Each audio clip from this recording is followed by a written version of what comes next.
everyone. We are live. November 1st, 2025. Hope you guys are okay. Yeah, I wanted to host a live stream. I really like those gap week, as I like to call them, since I think Europe, UK, France already switched back to winter time. So and we haven't yet. So we'll be doing this tonight.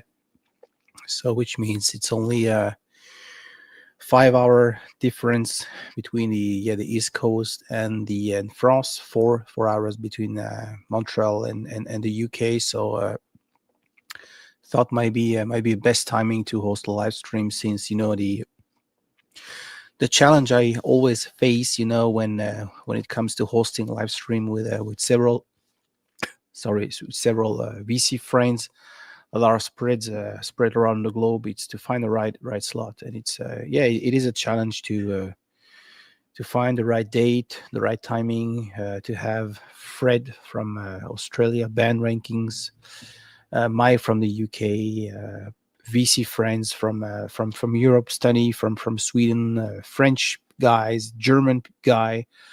I would love to have more German people. That's another issue that I have to face. Convince them to do a live stream in English. Timo already accepted, so it was a good experience. Hello, Marcel. Hi. I always have the pleasure to have lots of German people in the chat.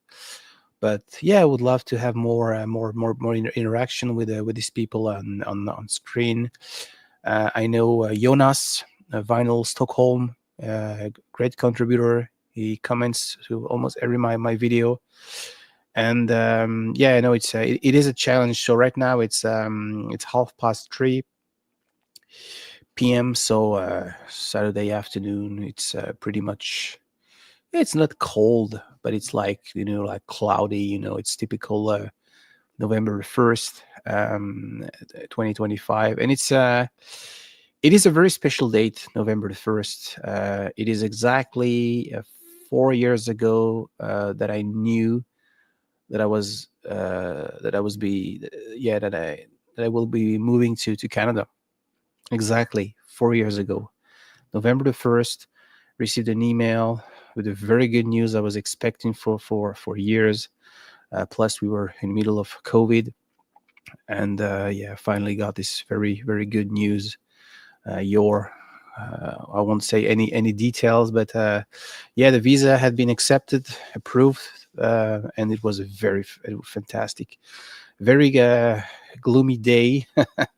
Was in France, as you can imagine, November the 1st, and I remember exactly the record I was listening to. By the time I had this notification, this email saying, "Hey, your visa has been granted. Congrats, welcome to Canada." I was listening to the Pink Floyd album, the Momentary Lapse of Reason album. So later the album, which I just bought because there were lots of record fair in Alsace back then, and it was a pleasure. So to just took this opportunity, since back in the days there were as I say, lots of for this trade fair, trade show, and lots of German people had their stuff. So was really cool, and so this is one of the reasons I do have lots of quite a few of those German pressing. And speaking of someone who is a regular, likes to go to some monthly, not trade show, record fair. This is please give a welcome to the one and only Mike Vinyl Hiya. Spiral, aka my best folk buddy. Yes, you want to, yeah. Yeah. So how are you, Mike? Good to see you. Yeah, I'm fine, thanks. Yeah. How you doing? Perfect. I had a fantastic night. So yeah, great, Good, great. good. Good, Yeah. good. So you had plenty of sleep last night, did you? Oh yeah, yeah. It's not always the case with a young with a young Yes. with a young Yes, baby. I can imagine, yeah. Yeah, but But yeah, I just wanted to host this, as I said, this live stream. Is it 8 o'clock or 7 o'clock in the UK right now? It's 7:36. 7:36. Okay, so Yeah.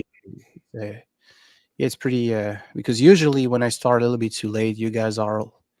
It is too late for you guys, so it's past your bedtime in the UK and France. Yeah, yeah. I think it's because of the clocks changing in the UK, and they don't go back uh, in the United States and Canada until Sunday, do they? Yeah, Till tomorrow. tomorrow. Tomorrow. Yeah, yeah, yeah. So yeah, So tonight. it's normally 5 hours, isn't there? It is, yeah, yeah, which is okay, which is not bad, not that bad when, but when he, Well, that's fine. I mean, if you were to start a live stream at you know at say 8 o'clock in the evening your time, that would be well today. It would be midnight in yeah, the UK. yeah, yeah, and Yeah, this is the challenge or the dilemma, since I would have probably more people from the West Coast, from California, from Vancouver, British Columbia, but we have to. There is no perfect timing, you. well, that's right. That's Yeah, right. yeah. And Australia is even worse, isn't it? Australia it's, I think, it's tomorrow, so those people, they live in the future, Yeah. probably something like 7 a.m., 7 o'clock in the morning, but tomorrow. So Yes, that's right. Yes, it's so and yeah, so how was your day? How was your week? Did you found yeah. Had something? a had a pretty good week this week. I mean, nothing nothing astounding sort of happened. But yes, this afternoon I was doing a video with Ian and Richard. Okay, can you tell us about this topic, or is it Yeah, a surprise? it went up about an hour ago, I think, and it's about Mott the Hoople. We Okay, we just choosing our favourite 10 tunes from Mott the Hoople and talking okay, about them. yeah, Yeah, they're quite an interesting band, really, because over their relatively short career, really, yep. 3, 4, 5 years, their musical styles just changed so much. I think With the early stuff, you can really hear Ian Hunter's uh, infatuation with Bob Dylan, yeah, this is what you and what you and then there's the sort of Wildlife, which is quite a sort of country rock album yeah, almost. that's the one. That's the one, yeah. And then you get into albums like Brain Capers, which is that sort of transition that eventually goes to glam rock, really. Oh, you've got the mask as well. Yeah, Lovely, yeah, yeah, lovely. I think that's a really good album, actually. yeah. It's funny you say that. I found this copy many years ago in France, and it is Yeah, a UK press island with the yeah. accessory, but for some reason wasn't something for me. And I think thanks to I know Michael Ricefield Records, he had used one of the song of this album, He uh, did. the He lay did. down on the vinyl tag, and I was like, "Whoa, what is Yeah, that?" And I was surprised. I was really surprised. Oh, is that Mod Hopel? And I think yeah. the same week I found a copy of this one. So, which All is, I right. say, more country. So, That's right. I think "Lay Down" is probably the best track on the album. yeah. And of course it's a cover of a Melanie song, isn't it? Uh, now you're. I didn't know that. Yes, I, it I, is. I Yeah, I knew. yeah, Okay. Okay. yeah, yeah. I mean, she had a little bit of a hit with it, and you can imagine Melanie's version is very different. Yeah. Yeah. Absolutely. This is those bands, and you guys had a topic on Ian's on Thursday. Rempuff, or what is that? Sorry. Ben you like on an album, and then comes this. Oh yeah, the ramp on and ramp off. It was a thing that we saw Vinyl Richie do, and Yeah. I think the whole thing can be traced back to Glenn Calloway. But yeah, basically, all it is that to talk about bands where you can identify the album that made you interested in the band. So that's your on ramp. And then, like with most bands, really, I mean, particularly those, with a great deal of longevity, you find that eventually it's time to part ways with them. Yeah. So, that's the off ramp, which was the album that you didn't buy or you decided was, the final straw as far as your collecting their stuff was. To me, the perfect example, and I'm sorry, Ian, you were asking that question, but I just got back from where I didn't have the time to select. To me, the perfect example is this band. They faced with so many lineup changes. So this album really Right. was the way I discovered, the way I like this music. They had really like keyboard oriented. They had not one but two keyboard player. I think they had a lady named Virginia Scott playing mellotron, Oh, yeah. keyboard, and but yeah, very like prog, this bands from Scotland, and then came such after, and so they Yeah. lost me afterwards. Wouldn't say it's a bad album, but yeah. Yeah. They're not a band that I'm really familiar with. I know of them, but I don't think I could really name If you many have of their tunes. if you have time to lost, I would go with with this one, the Yeah. words of change. My, my Yeah. my my absolutely favorite. This is the second or the third. I'm not even sure, but yeah, it's yeah, classic early 70s. I say keyboard oriented. The singer has this kind of opera way to sing, and like symphonic prog and all the jazz, Yeah. and yeah, Yeah. Yeah. and it's Yes, that sort of operatic voice. yeah. It tends to divide people, doesn't it? I know, yeah. And back to the topic, I was don't even know how to speak English today. Yeah, I was talking earlier on the trade show. In Alsace, so my birthplace, we're very close to Germany. This is one of these German pressing, Vertigo German pressing, All and this right. was my go-to, uh, or the way I could afford a Vertigo label back then, since it was fucking crazy expensive Oh UK, yes, but the spaceship label. Yeah. the German Yeah. they had lots of German Yeah. Vertigo, and way more affordable to my budget. So Right. Well, there you go. indeed, Yeah. yeah, indeed, Yes, I think that's one of the things that has happened is that the Vertigo label, or particularly the Vertigo swirl, yeah, has just inflated the price of albums on that label because people love to collect them. yeah. And this is and we can maybe establish a connection with this the topic you had on Thursday, since we talked, you and I, behind the scene. Either is it a good way to be a completist when you're delving into a rabbit hole to say, okay, now I found a band, I need all the albums by this band. Is that a good way to do? Is that a bad way to do? I don't know. I don't know. Yeah, Yeah, yeah. I'm I'm of the opinion that it's not necessarily a good idea to decide that you want to be a completist with every band that you like. For one thing, it becomes so expensive, doesn't it?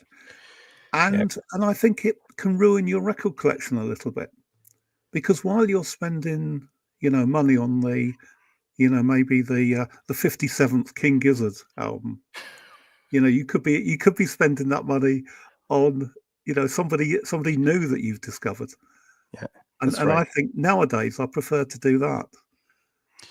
Yeah, the same. The same. There are ways you can always buy the reissue, the box set, the extended version, blah blah blah. And does that bring something more to the table, or does that surprise you? I'm not even sure. Not even Mm. sure.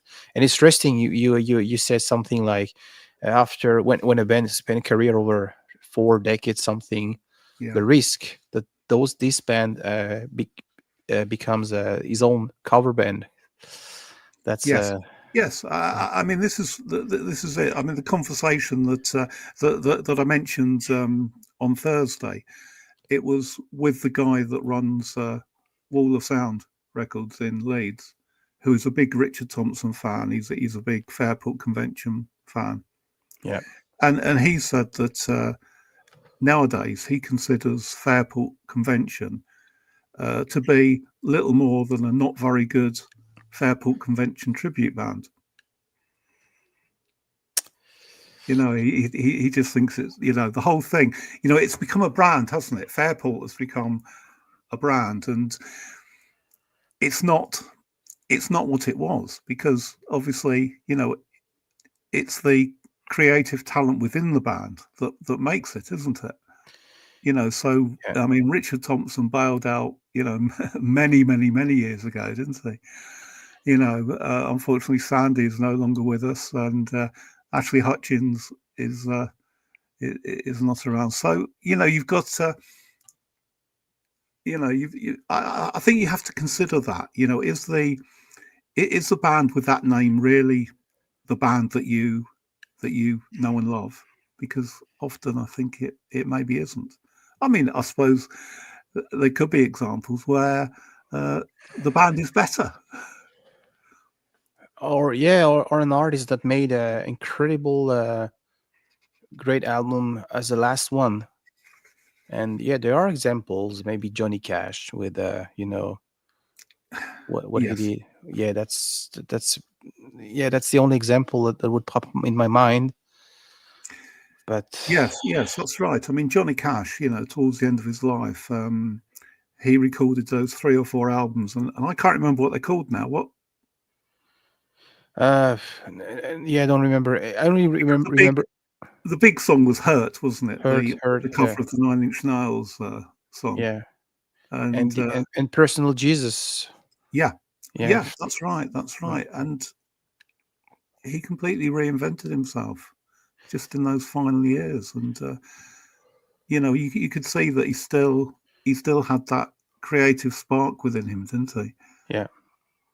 Yeah, What do you think of artists? I quickly mentioned, but no one really react when I was saying I was trying to find counterexample or exceptions. Talk or Lloyd Cole.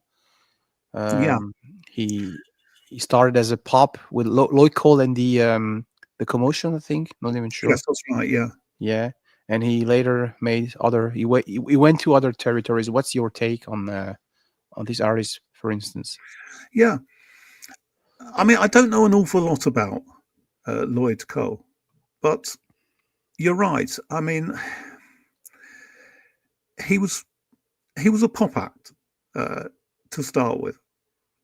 You know, Yeah, it was the music. You know, I mean, I could be wrong. I could be doing him a disservice, but I feel, you know, the music that he was writing and recording early on was well and truly aimed at the, you know, the mass market. But then, you know, as the years go by, he becomes, you know, more his own person, maybe. You know, there's that confidence. Well, you know, I can do what I really want to do. And you mentioned Talk as well. You know, and Talk. I mean, they're kind of mentioned, you know, alongside you know, folk rock bands, aren't they? yeah, You yeah. know, and again, you know, that they started off as, you know, very much sort of into the, you know, into sort of, you know, 80s popular music. You know, they fitted very well with other bands sort of having chart success, but they had a little bit more. And yeah, I mean, I think I think that's an interesting way to go, really. You know, when people just have that, you know, maybe they have that confidence, and they have the audience as well to experiment. Yeah, and I read an article or a books many years ago, and it was about the artist in the '60s in the UK. Uh, was saying that they had a limited time It was like very calibrated. Uh, the media or the radio station or even the TV, they needed a young looking guy for the young generation, and they knew that it wasn't going to last forever. So the Yeah. plan was to do 4 or 5 years, and after those 5 years, they became or he became an actor, and was the path. And after Yeah. the cyclists, they needed other people to seduce the next one generation. Yes. Yes. I mean, I think Adam Faith falls within that category. You know, as a musician, uh, as a recorder of pop music, he was a teen idol. Teen Idol, yeah, that's the Yeah. word. That's the I was But looking at. you know, Adam Faith went on to become an actor. Yeah, You know, so he moved on. But I think that's the thing that you know success can bring sort of opportunities for artists, can't it? You know, and I think you know just sort of thinking about music in terms of music, it's probably a lot easier to convince a record company to to release something that's a little bit off the wall if you've already had a lot of success. You know, but if you come to them as an unknown, you know, it's probably a lot more difficult yeah. to get a foothold. The perfect example is this artist. This is a French artist. He was massively known in the '60s for doing funny songs, like very like humoristic sarcasms, like really Yeah, very not serious at all. And he had lots of success. He was a smart guy. He was born in France to Italian parents, could speak German and cover, because back then when those artists had success in France, they automatically did a Spanish version in Italian and German to seduce the neighbor. And this artist Nino Ferrer, he wanted to evolve musically. He say, okay, when the 17s, when in the 70s, he say, okay, no more funny songs. And he made right. this album, for instance, which is Blana, which is some blues, West Coast, Beatles influenced. And he made also other stuff like very prog, very intimistic, and didn't have the success. Wasn't get Didn't get the support from the record label. Although it was good music, and the music he loved to make back then, but Right. he was still known as a funny guy who were singing about pickles in a jar, Yeah, really, he was really songs about pickles in a jar in All France. right. Yeah, Yeah. yeah. If I translate it, but those albums are great and didn't have success. And I think it's because of people didn't expect him to do such good stuff. Yes. Yes. One of the reason, but yeah, I think that's it. You know, in the world of acting, it would be called typecasting, wouldn't it? You know, where an actor plays similar roles over and over again, or maybe the same role in a soap opera for yeah. years and years, and they find it very difficult to get any other work because people just see them as that character. Peter Falk, Yeah, yeah, yeah. For instance, yeah, the guy who yeah, played Colombo, yeah. yeah. That's right. Yeah, yeah, yeah. It's quite an interesting. You know, it's quite an interesting topic, though. Um, you know, artists that kind of branch out into in sort of unexpected areas. Yeah, in that case, you take a risk.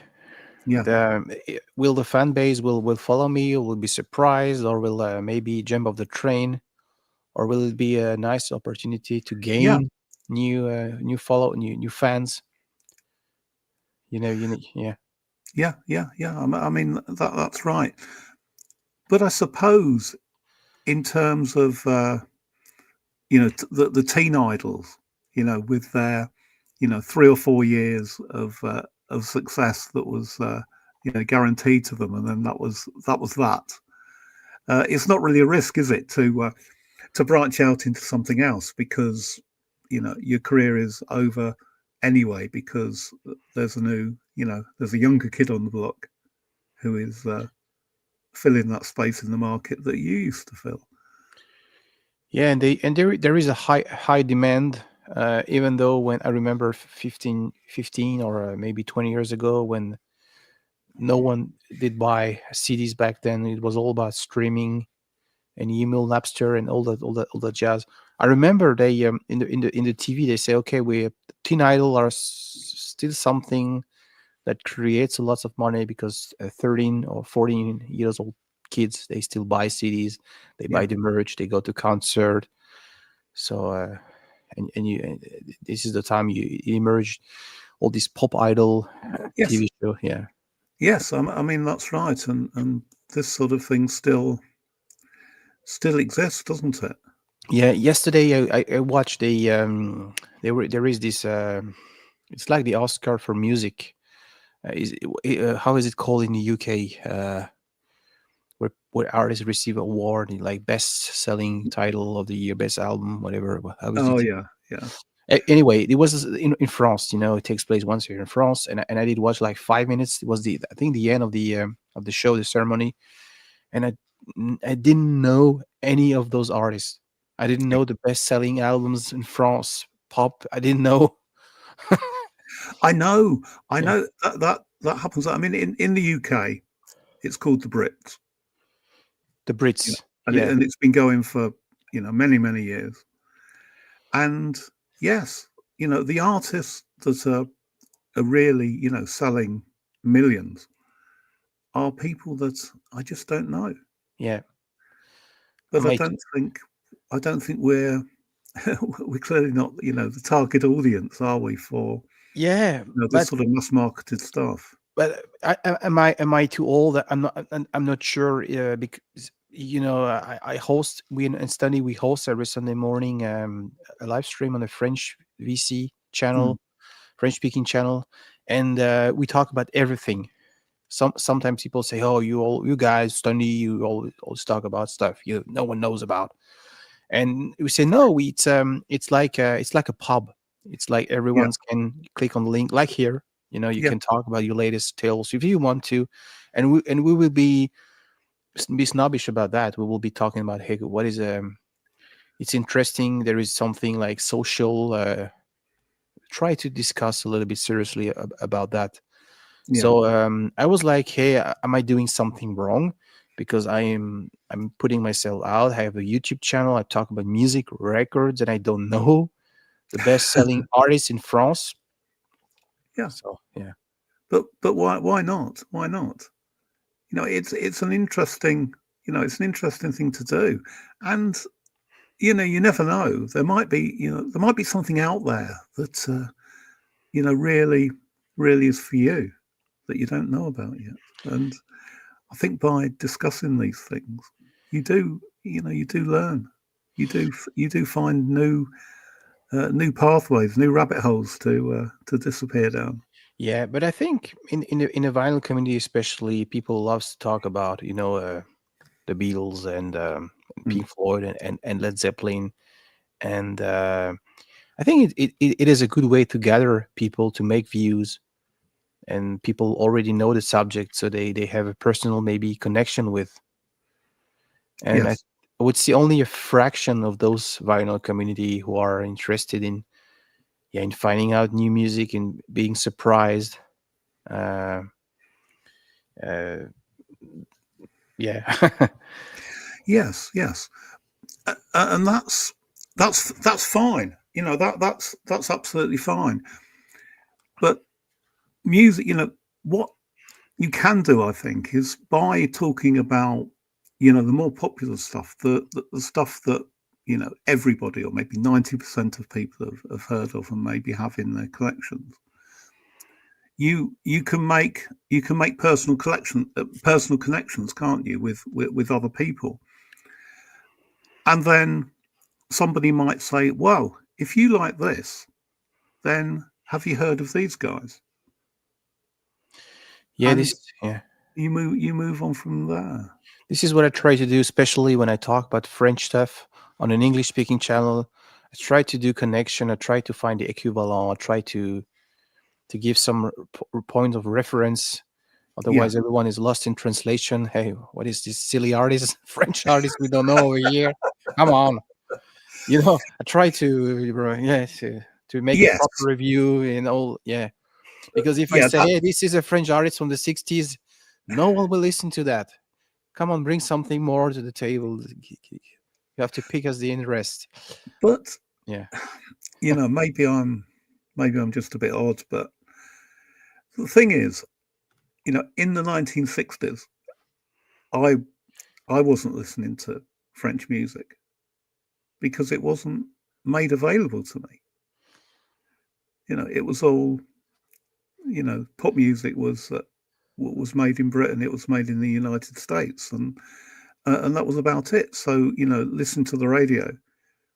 That was the music that you would get, yeah, and it's interesting now. Even though you might say, well, it's a bit late in the day to be talking about 1960s French artists, but that's kind of fresh to me, and I do like that. Some of the stuff that you show, I'm sure, you know, I wouldn't, I wouldn't really be that bothered about. But there is stuff, there are artists, and plenty of them. I found that you have mentioned, and I found that yes, I do like them. And then the difficulty is actually getting hold of the stuff.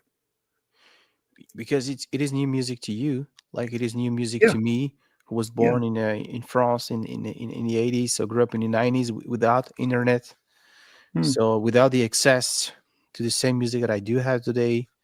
So it is new music. It's not like I'm so bored and sick and tired of listening to these overplayed songs. We discussed yes, about that too. To me, it's new music. It's something like refreshing.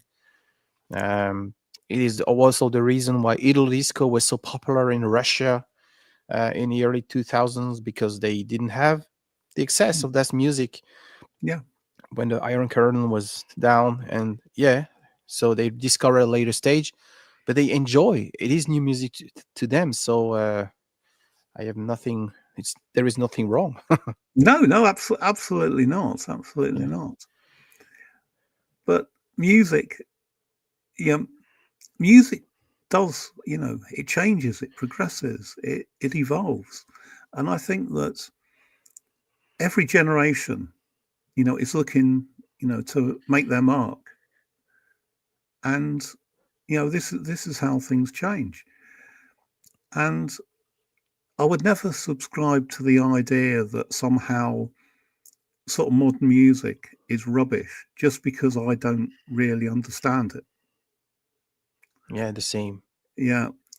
I might not care for this stuff, but you think, well, there's a lot of people that do.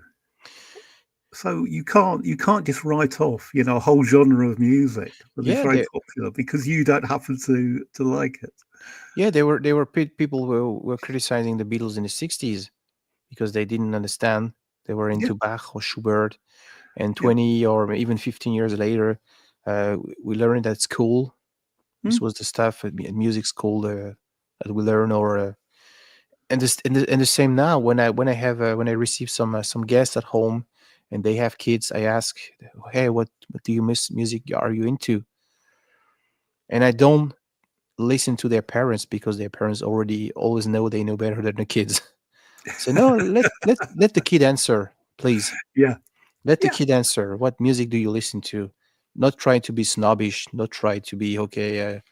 Say, yeah, hey, I have the truth. The table of stone. This is me, yeah, with so many experience, and listen to. No, it's not about that. It's really about an exchange. And you don't know. Maybe in 20 years from now, we will be Taylor Swift will be the next. I don't know. I don't know. yeah, yeah. Who knows? Who Yeah. knows? But just from my own experience, I know that. I mean, particularly I've read, particularly in the the late 1970s, 1977 and all that. And I I really loved punk. It was a breath of fresh air to me. But the establishment, the media, the mainstream media, absolutely hated it. And it was, this isn't music. This is just, this is just degenerate youth. And I think that's always, that's always going to be the case. Yeah, in the 90s it was the same. The rock Mm, critic, they were still stuck in the 70s. yeah, They say how hip hop, what is this culture? It is rubbish, yeah, and they didn't understand, and they were all now I will say something bad. They liked to see new people, new bands arriving that copy or mimic the classic rock. I won't say any name over here, but no, we all know what I'm talking about when I yeah. say UK Britpop, for instance. Okay, I said Well, it. exactly, Yeah, exactly. But this is one of the thing in the sort of mid 70s that the music industry. I mean, in the UK, and this is my take on it. I think with the big record labels, music was becoming very sort of moribund. That the the labels had their artists that had made money for them. So there's these big, dinosaurs of rock. These bands that uh, need a stadium uh, to play a live gig. That absolutely, uh, monstrous. You know, uh, how shall I put it? But sort of this kind of horribly sort of large sort of corporate uh, music. And I'm not saying that that all the music was bad, but what it tended to do was that the A&R men and women in the record companies weren't looking for anything new.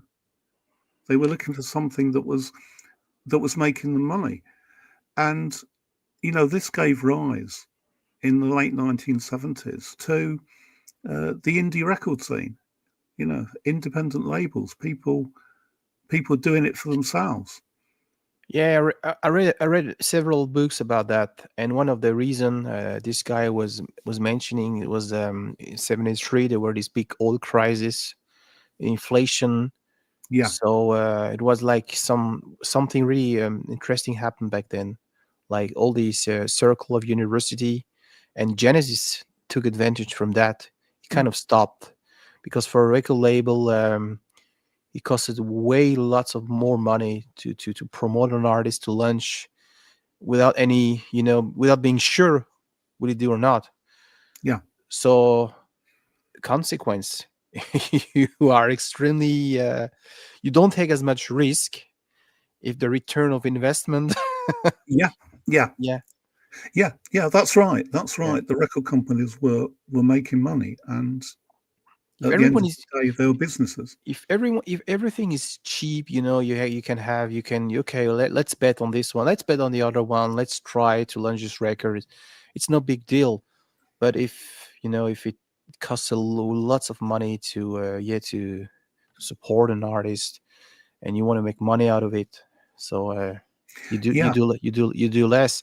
And all these indie, they were here. People wanted to play, started to play in a garage. Their parents, they were there.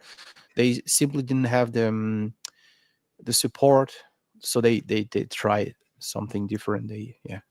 yeah, yeah. It was a different business model, Yeah. and Stiff Records are a prime example of that. That the people who started Stiff Records were very much um, interested in the London pub rock scene. They used to work for another big company prior, or do they? Maybe I confuse things. I know Oh, some label emerged because the founder was like working as a, I don't know, a very important role. And he yeah. was it I'm was not. it was it Steve Label or not even sure about that. I don't think it was Stiff.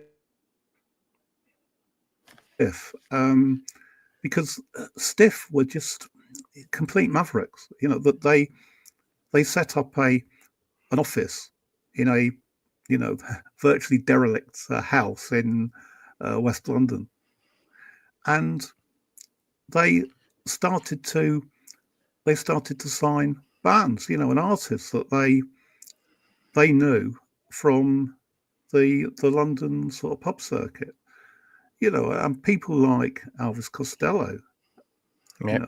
Ian Dury, Hatfield and the North. That's Ian Dury's band.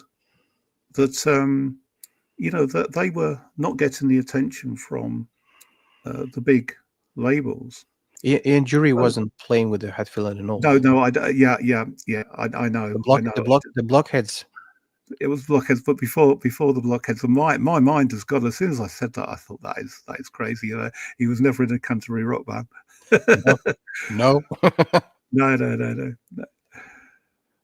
But yeah, he was, sort of like these artists, people like Nick the Corbin and the High Roads. Yeah. Thank you, David. I'm getting old. Yeah. But these artists, they weren't getting anywhere, and Stiff took a punt on them, and they were, it was a very sort of hand to mouth existence. They would get maybe 50 records pressed. They'd sell them mainly from their office in London, mail order. They had one or two independent record shops that they supplied, and the proceeds of selling a batch of 50 singles or 100 singles would go to finance the next batch of singles. Mm-hmm. And that's how they did it. And then you get the bigger record labels then start to think, hang on, there's something going on here. There's something we've missed. There's something we can make money from.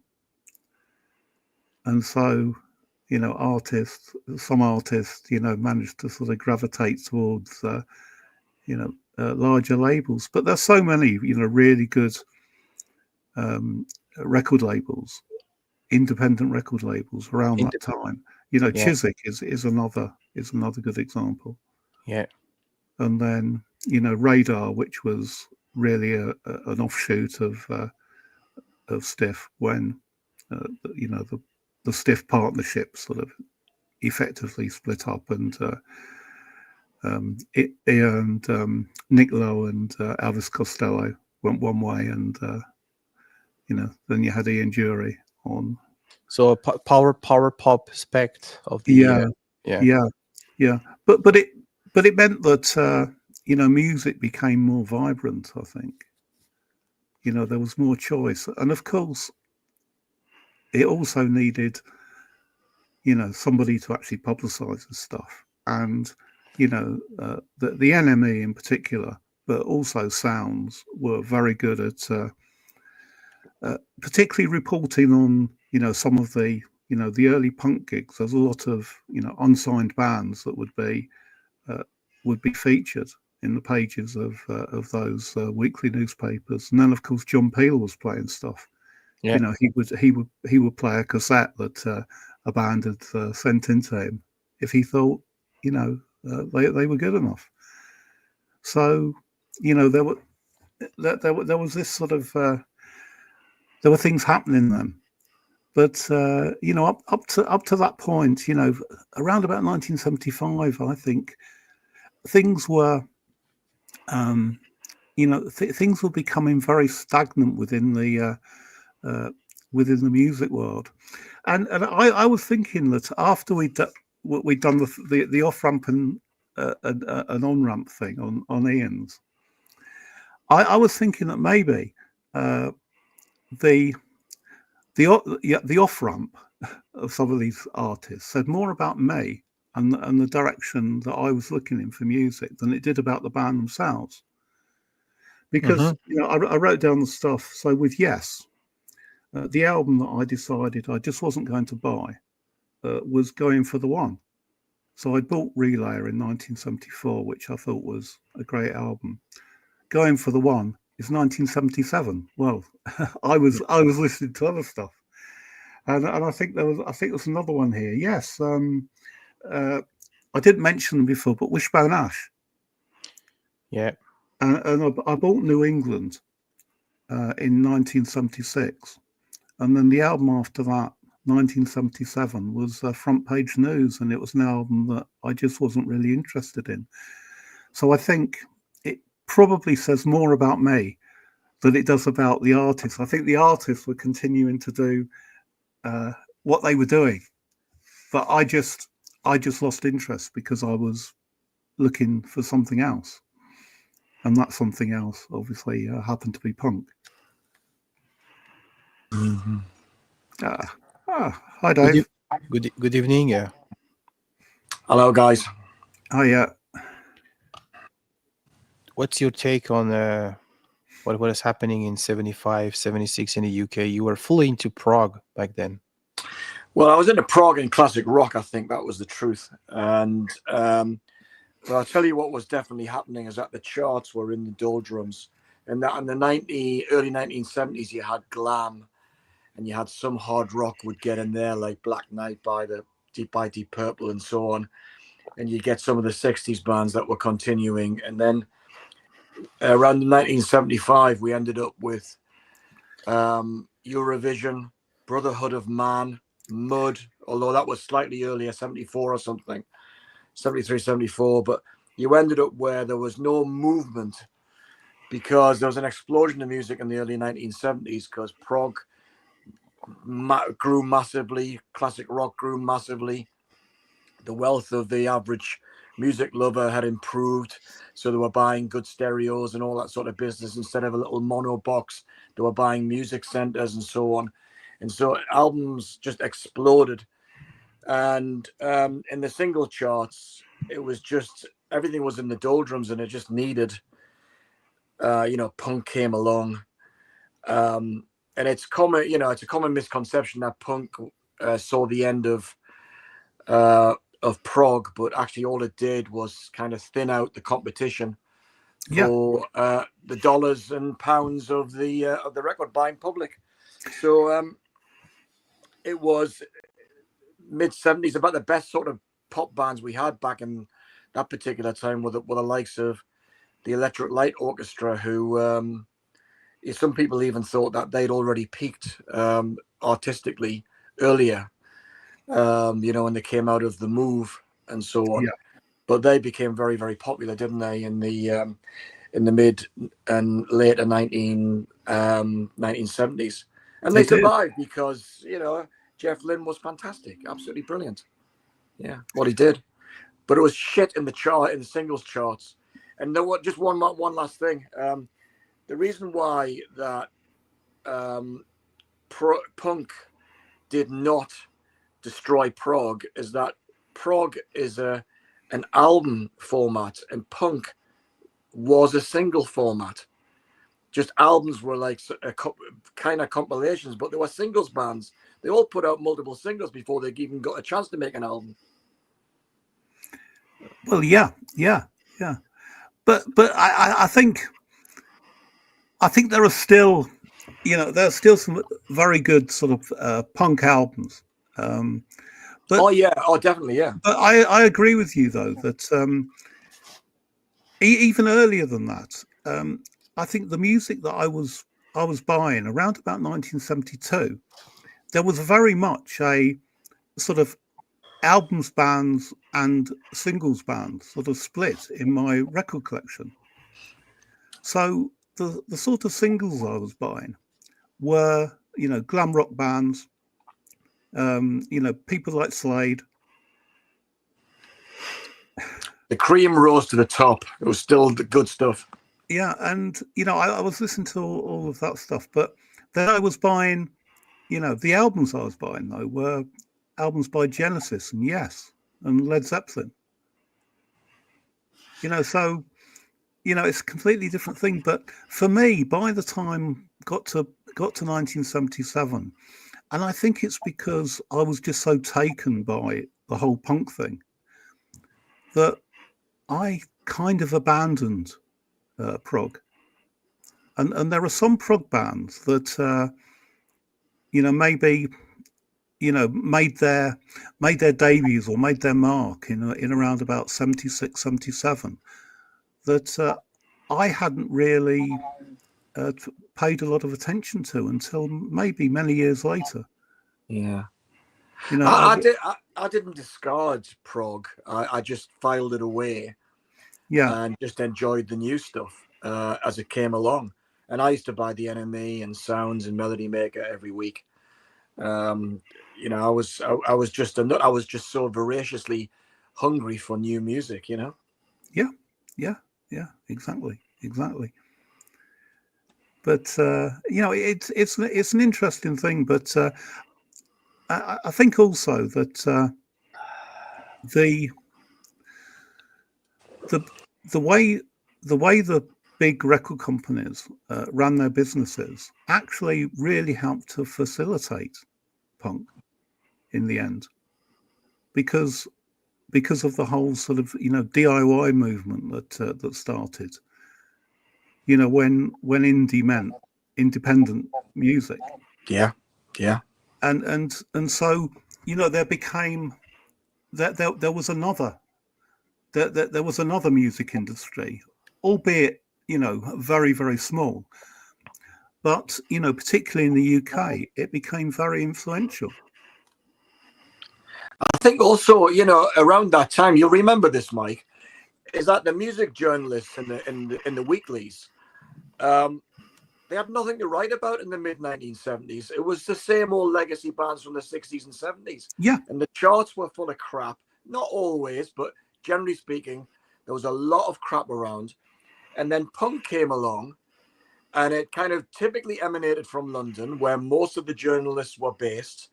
They were all frequenting the same clubs and pubs to, getting behind these new artists and the independent labels. And it was like an industry that fed on itself.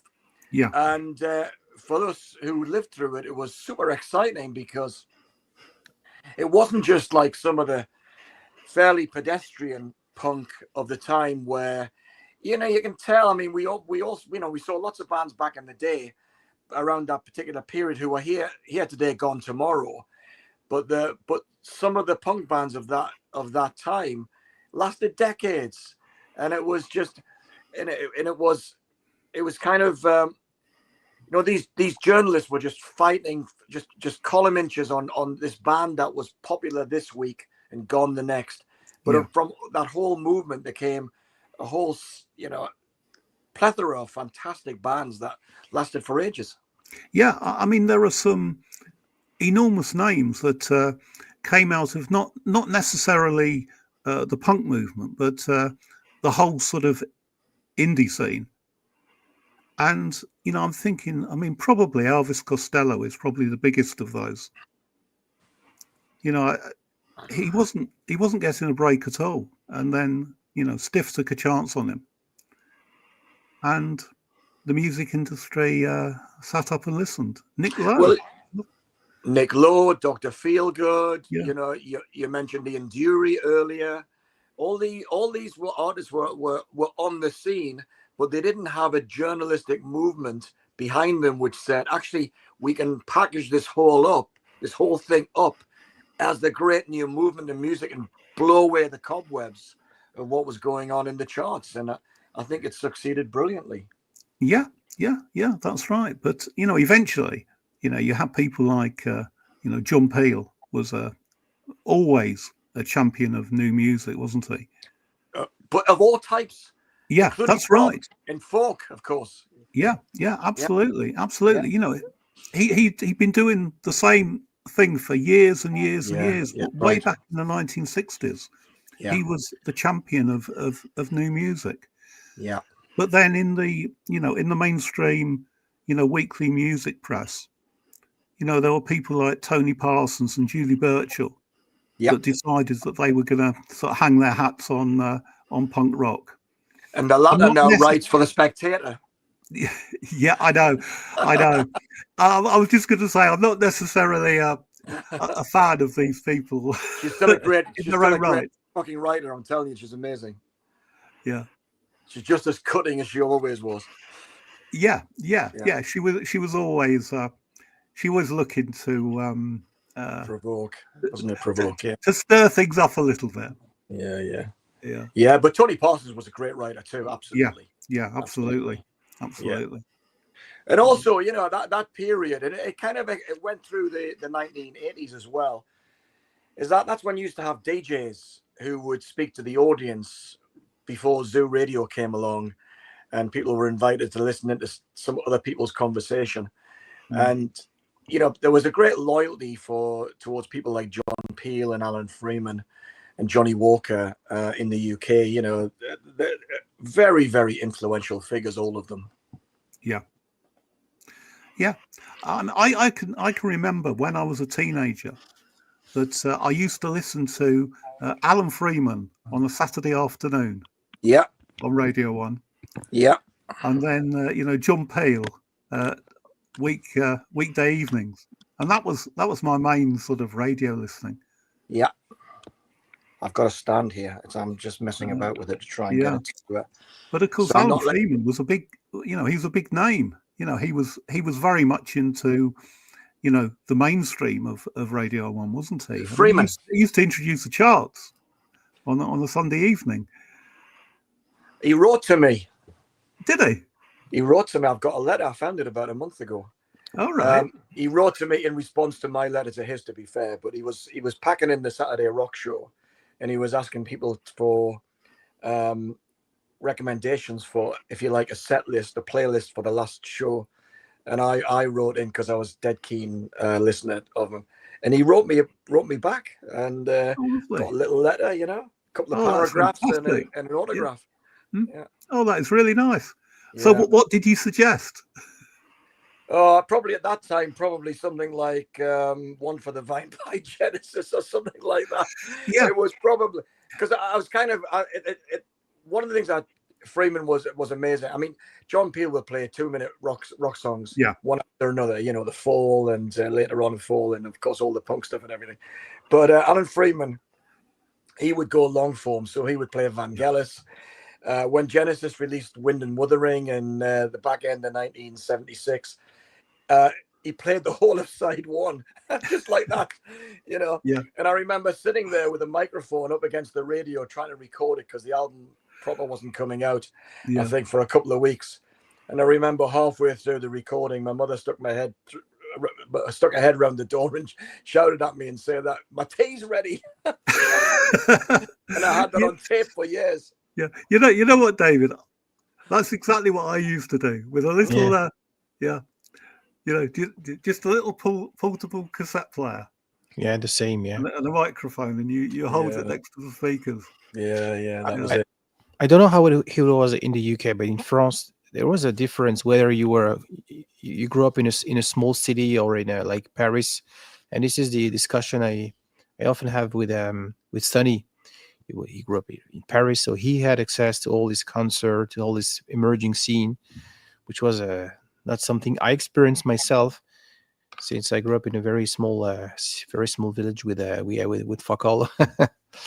So speaking of 1975, 1976, I think it might have been a difference whether you were a kid in London, Manchester, or in I don't know, in the countryside.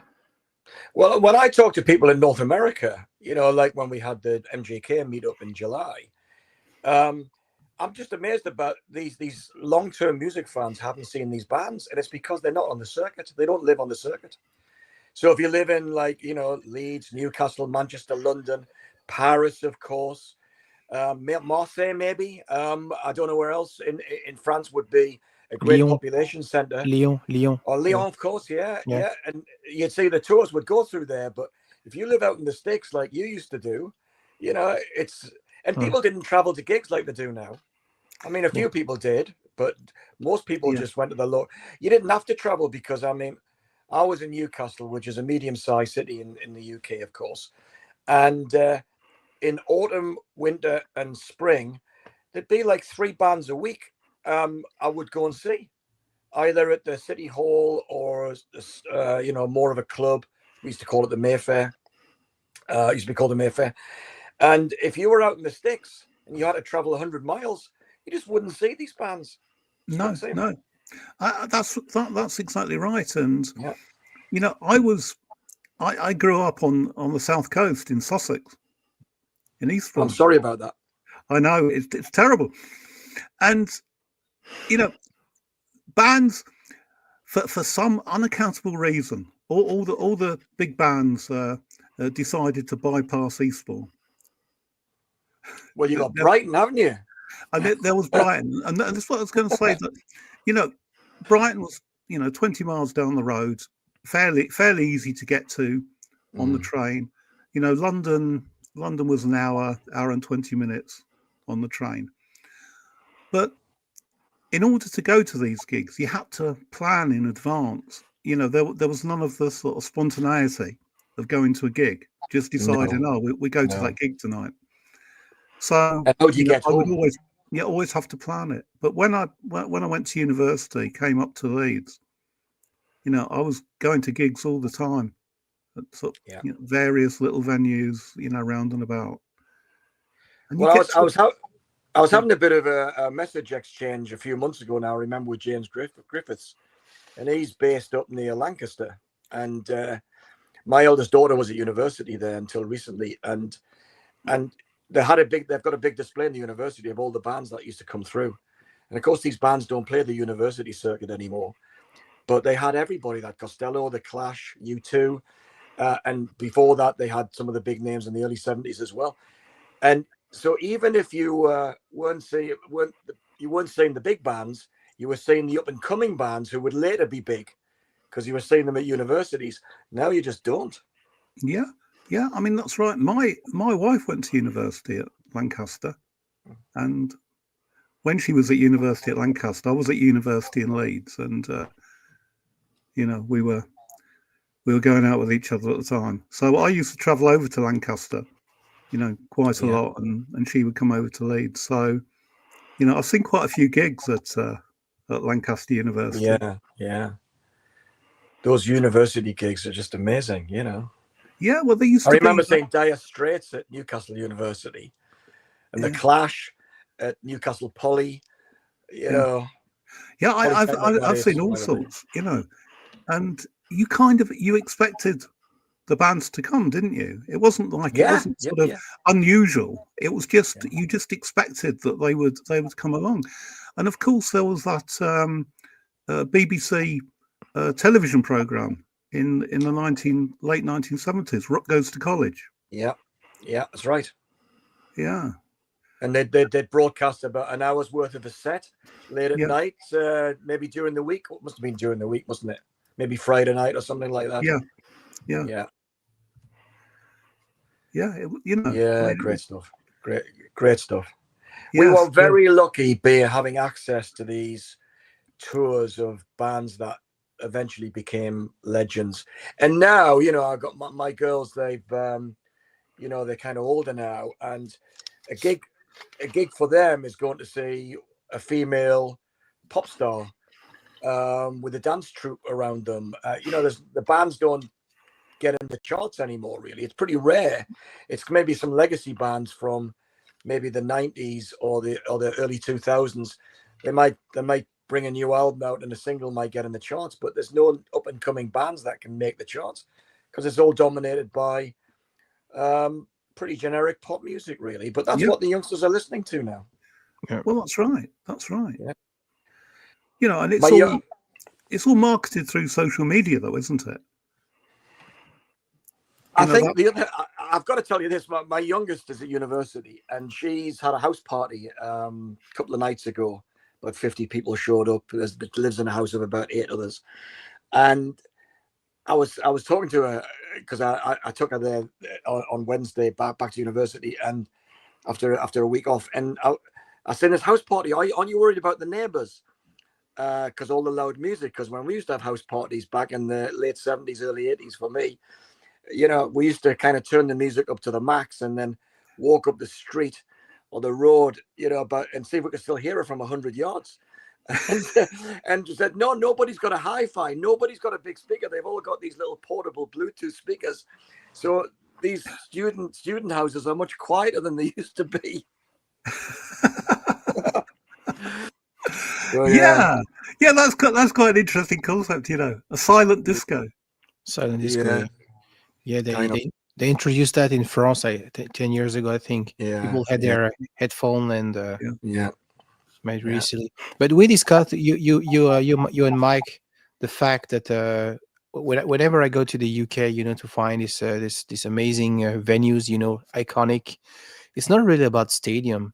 It's more about, you know, clubs, about small venues. We were talking about the F Club in Leeds or the Troubadour in London. Some in my mind, I don't when I think of America, I think about, you know, Fillmore East, you know, such stuff like that. But when I'm in England, it's the small venue. I think when you see an artist or a band for the first time, if that first time is in a big stadium, I kind of bet you don't feel like a real emotional connection to them, because, you know, back when Mike and I were young, you would not only be you know, a few yards, a few meters from these artists on stage in front of you, you could go backstage and talk to them afterwards, and it was no bother. It was just that was the way things were done. And you know, obviously Springsteen is in the news a lot because of this re-release of Nebraska, and I was just sharing a few comments here and there, but also it made me think, is because you know, the famous Mazzy put out a comment earlier about the first time he saw Springsteen was the best rock gig he can, you know, in his memory. And I feel exactly the same way, even though he saw him about 5 years before I did. In the US, I saw him at Newcastle City Hall, 2,000-seater, 2 or 3 rows back from the front of the balcony, almost on top of the stage. You know, you build those connections and those memories there that are indelible. It's incredible. Yeah. Are you talking about Mazzy on my channel? Oh, am I allowed to talk about Mazzy on your channel? Sure. Is he not a regular visitor? Because I've been doing other stuff for a few months, so I've not been around. I think I've only just started making videos again. I think when he was a kid, he had the 2 options: either knowing about music or have a good memory. It simply doesn't remember about. I think. Well, I think when you get older, you know, you got all the brain becomes overstuffed with these memories, and it starts to flow out of the ears. you begin to forget stuff. That's right, and you start to think that Ian Dury was in Hatfield in the North. Yeah, I was like, I had to help you out there, Mike. I just thought I put the Kilburns to see if you would pick it up. But yeah, you know what it's like. Yeah, I knew it was something to do with you know, London rock. roadsides. You know. yeah. And but the yeah. But the small, you know, I think you're right, David. It's making that connection with a band or an artist, and it's always the first time you see them, isn't it? Yeah, I think it means so much, doesn't it? Wow, you know, these guys are really good, and you know, you make that mental note that you know, this is a band I'm going to follow. Yeah, and there are so many of them. You know, I wasn't particularly into Susie and the Banshees until I saw them at the refectory at Leeds University. Yeah, Hatfield and the Blockheads. Yeah. Hey, how can I see these comments? Because I can't see any comments here. Can I see comments? Because you're on a tablet. Oh, I am. How do you know I'm on a tablet? You can just tell me, can't you? Because I have lots of experience with streaming. If you had a PC, you had a screen with the I have. It's over there. The actual comment column on the right side. Could, yeah. So you'll have to highlight a comment if somebody says something disparaging, you know. Yeah. I'm watching it. I'm watching it on the PC, but I'm watching it on StreamYard rather than on YouTube. So again, I'm not seeing the yeah, I'm on StreamYard too. Yeah, StreamYard. Yeah. But this is it, isn't it? The way you consume music, I think, or the way people consume music has become very, very different over the years. And I think a lot of it is to do with the technology, to do with the internet. Because obviously back in the 70s, how did you get to hear about new bands? You might hear something on the radio, you might read about them in the music press, or quite often one of your mates would have an album and say, "Have you heard this?" And then Yeah, I think everybody gets a cassette tape and everybody tapes it. yeah, that's right. Yeah. But what's really changed, though? I mean, it's not, back when we were young, if you weren't out with your mates playing football or playing Subbuteo or old enough to go and have a beer, you would lock yourself in your bedroom to get away from the rest of the family and listen to records. Whereas now, for the last 20, 30 years, people have been playing video games.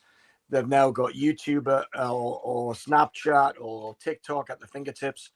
And the idea of having the attention span that would sit through an album without doing something else, I mean, people just don't do that these days. So people, I kind of describe it as that people hear a lot of music these days, probably more than they ever did when they go shopping, when they're on public transport, but they don't listen to music the way that real nutters Yeah, I like us saw do. the documentary about how Spotify is so great. And I think it's not the main reason for us. It's probably to try first before buying the album, because we cannot buy everything we listen to or we love. But I think lots of people, they just have this background stuff, don't even know what is the artist. Some people care about the engineering master, some people don't care about. Yeah. Which pressing it is. Yeah. Oh yes, yeah. Honestly, yeah. my girls wouldn't dream of actually buying an actual piece of music on CD or vinyl. Wouldn't dream of it. It's all Spotify. Yeah. I use Spotify really every day whenever I commute, drive my car, or it's a nice tool. I get so many recommendations, advice from you guys, from Stunny, from Fred. So it is a nice way to have access to a whole catalog before stimulating the purchase. Yeah. I bailed on Spotify. I used to have Spotify Premium, but I found that the fast forward button was too much of a temptation. And then I realized I wasn't listening anymore. I was just hearing music and stopped and just canceled my subscription. I don't use it now. And hi, Fred. I say Spotify. Yeah, I could have said Google Music or there is this French called Amazon, Deezer. Yeah, nothing wrong. Yeah, online platform music. Yeah, it's fine, isn't it? But don't you think though there's something about listening to an actual album, listening to it from start to finish? And it's something that the artist has put together. They've collected their songs together on an album to be listened to as an album. And I think that's the way music should be. It's an artistic statement, isn't it? It's the way I do, whereas things like Spotify, it's sort of like, it's a picking and choosing, isn't it? And I think there's a temptation to go with what you think you like the best. And you maybe miss out because of doing that. Hi, Fred. Welcome to the show. Hi, Fred. Howdy, Fred. Hey. You dissing prog music? Oh, always. It's funny. We just actually, talked I don't listen to that much prog these days, so we are talking about the 70s, aren't we? No, but I really do. I really do happen to think that the peak of prog was maybe 1973 tops. The rest after that,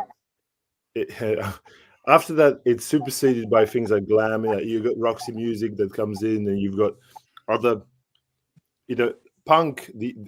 For me, in my opinion, the first punk band is Roxy Music. They're already there by, come 71, 76. Don't you agree, or am I just dreaming this? I think what happened was, you're not a million miles wrong, that's for sure. But I think what happened is that a lot of these big name prog bands, Yes is the perfect example. Their their artistic peak was in 71 to 74, probably with Relay, and that was it.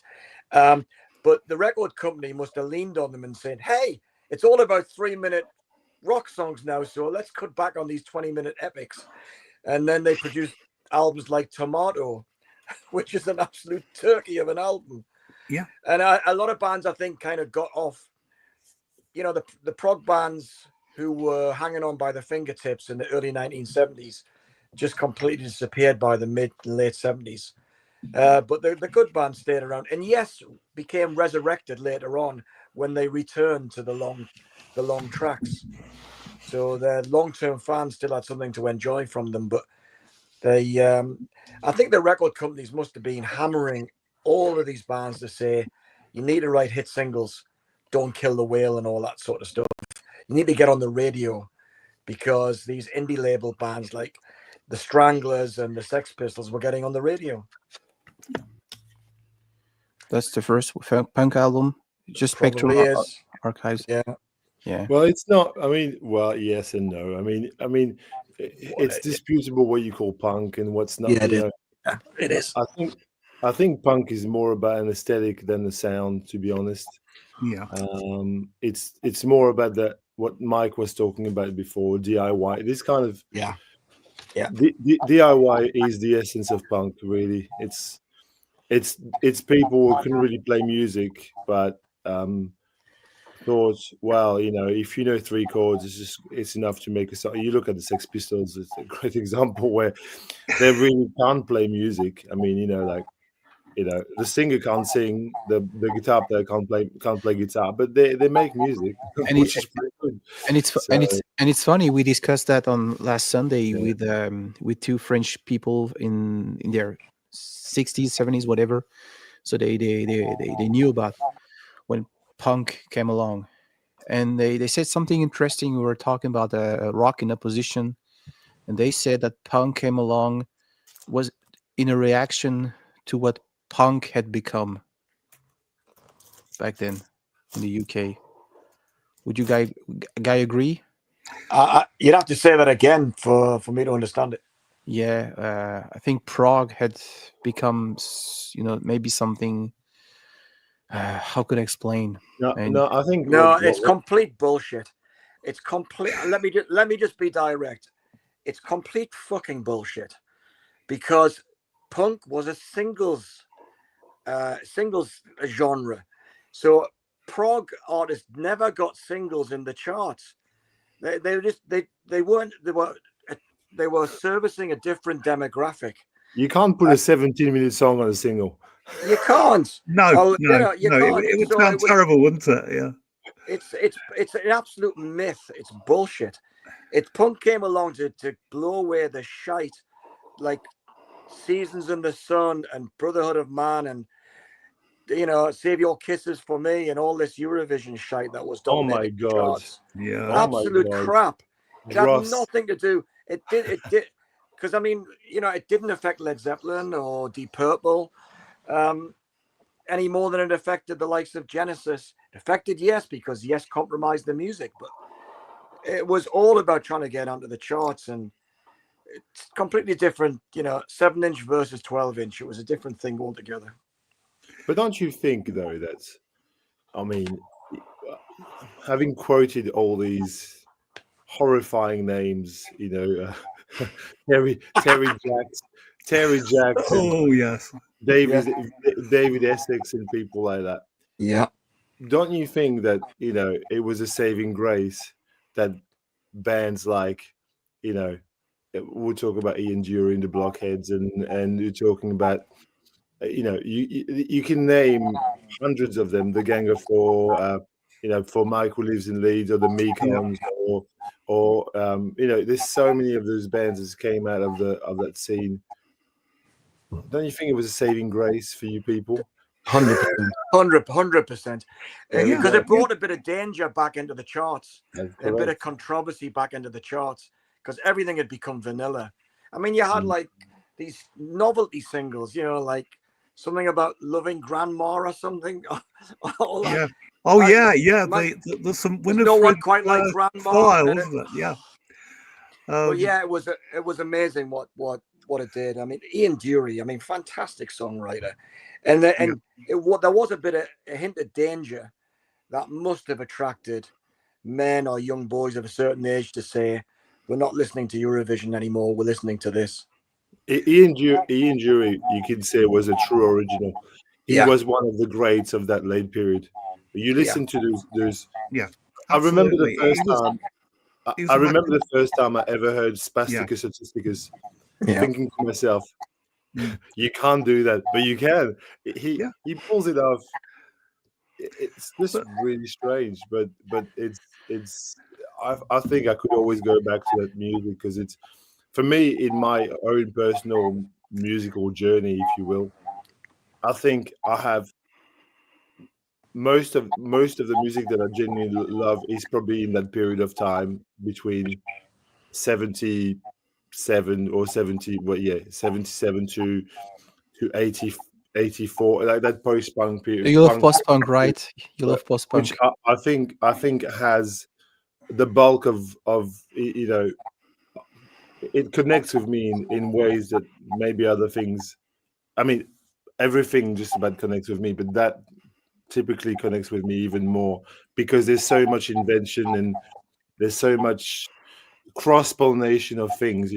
It took bits of that and infused it with rock, and you listen to a band like the Police, for example, which is very mainstream, but that fusion of reggae and English rock from that period, they've got a sound. You can recognize that sound. I tell you, it wasn't mainstream back in the time.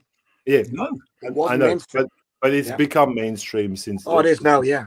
But there was so much invention in a way in that time. That's what I find exciting. Not just in the UK, by the way. If you look at the New York scene in the early 80s, as exciting as it gets for me. Like, personally, I mean, bands like Television, absolutely superb. Talking Heads, Grandmaster. You got so many great bands. Blondie, Patti Smith, of course. Yeah, even Blondie. But I don't think that punk rock killed off any music at all. What it did is it provided alternatives for people who wanted something different. So when people wanted something different, I certainly did. I was getting, I love prog rock, but I was just getting fed up with it. But when it comes to the charts in 1977. It wasn't punk rock that was taking the charts by storm. It was disco. Yeah. That was a thing. And disco is a genre that I absolutely detested at the time. But over the years, I've come to really appreciate some of the stuff. It's just, it's good time music. Disco is funkified soul, basically, with a bit of exactly. Like there's not this, it all comes from the same tree, basically. You look at that's black music, but it's an evolution for the dancing masses. I mean, it's, for me, I think a disco is just as interesting as vintage soul from 1960s, Otis Redding, whatever. It just moved into a different stratosphere. But it's a good observation though, because it was. I mean, I was saying before that punk was swept away a lot of the chart music of 1975 and 1976.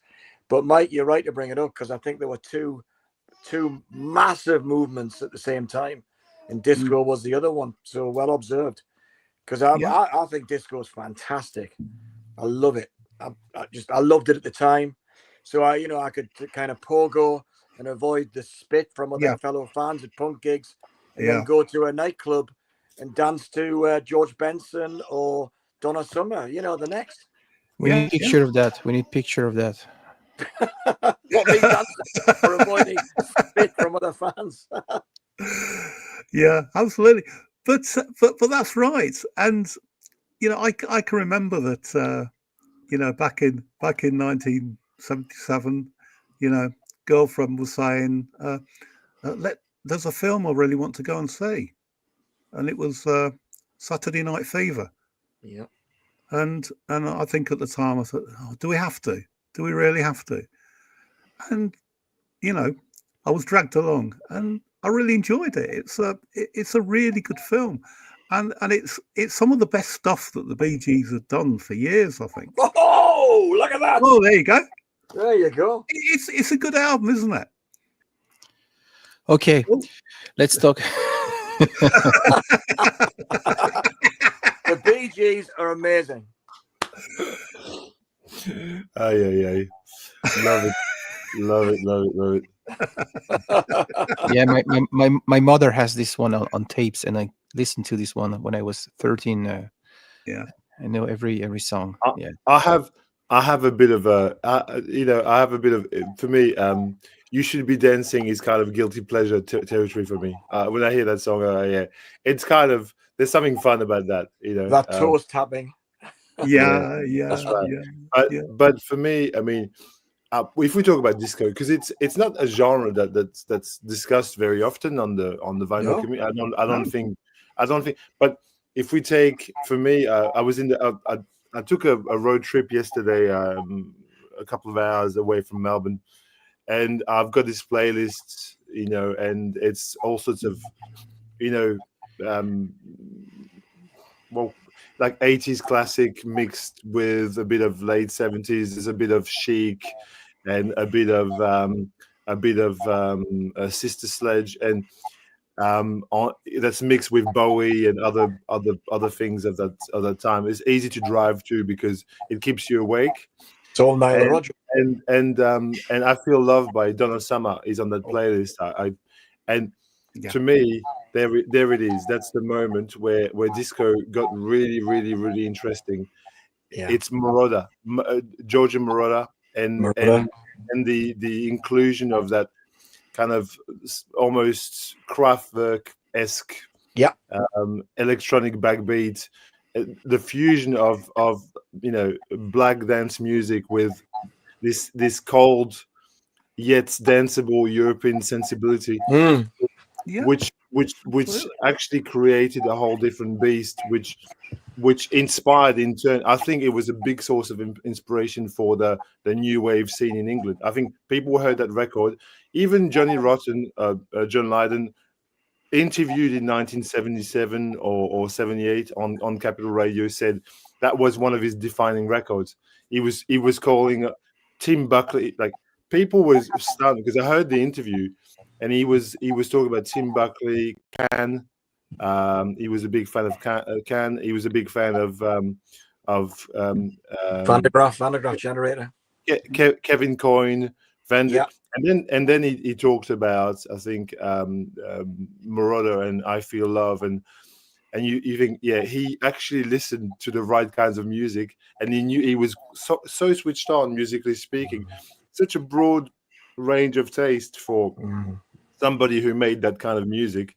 And you think that would have turned on so many young people to the sounds of electronic music back then, and that sort of evolved into the Human League or Cabaret Voltaire, all that scene evolved from those kinds of ideas, I reckon. And in Germany, it was pretty much huge disco.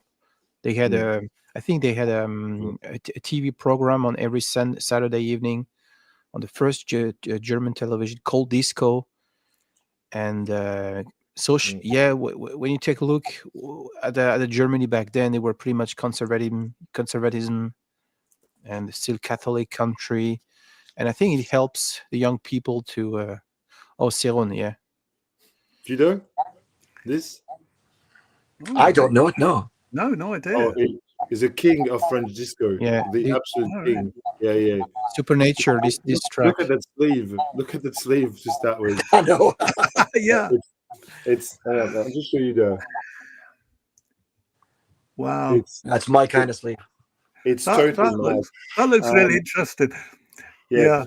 So he made quite a few records in the 70s, and they're all they're in a sort of what could you compare this to in the proto EBM?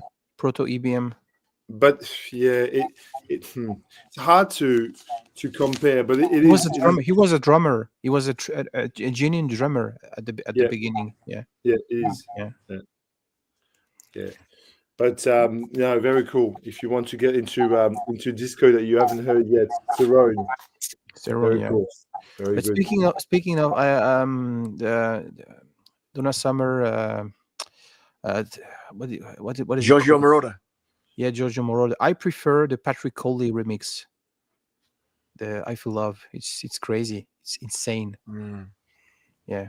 Yeah, Well, but I think there's a line from Prague to I Feel Love, and that I think takes in Tangerine Dream when they started using the sequencer, and then Giorgio Moroder picked it up and did I Feel Love in the soundtrack to Midnight Express, and with the long versions, long kind of pieces of music that was similar to Tangerine Dream, and suddenly, in the blink of an eye, you've got disco. Yeah. But this Speaking is of- it. Oh, Fantastic! It's a fantastic album. I know it is. I'd have to right? get up to get my copy, but mine hasn't got the hype stickers on it. Oh well, yeah. Oh, it's not even a hype sticker. It's I It's think printed on. Printed on. Yeah. Yeah. It's a It's the fantastic Australian album. copy of it. Yeah. But there's a Chase on it. Yeah, Chase. Yeah. Chase. Chase, yeah. Yeah.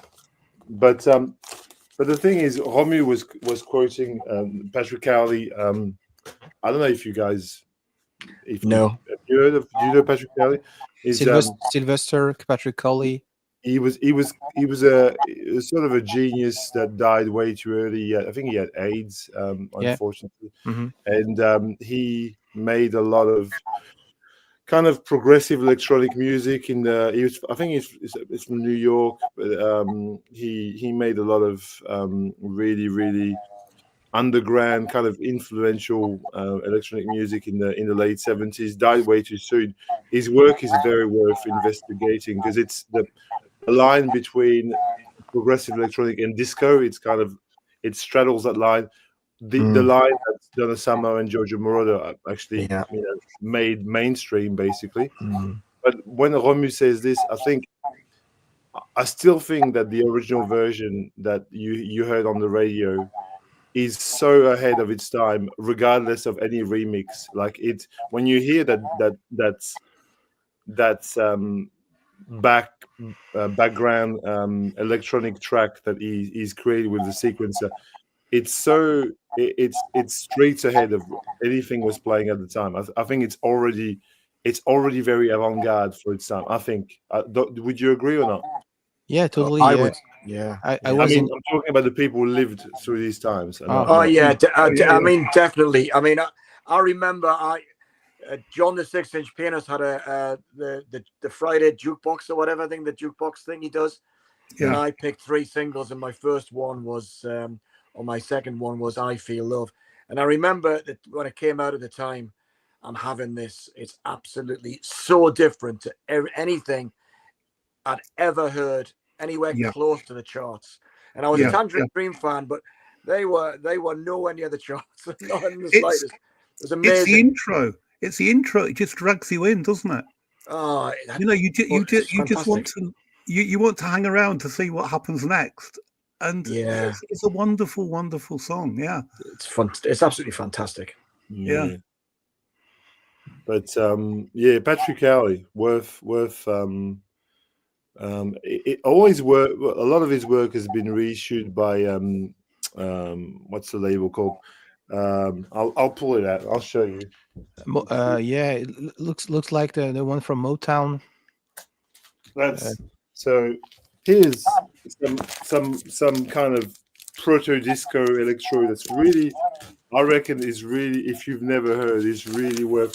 It's a label called Dark Entries. It's a label. Right, and they've released and they've reissued all this stuff.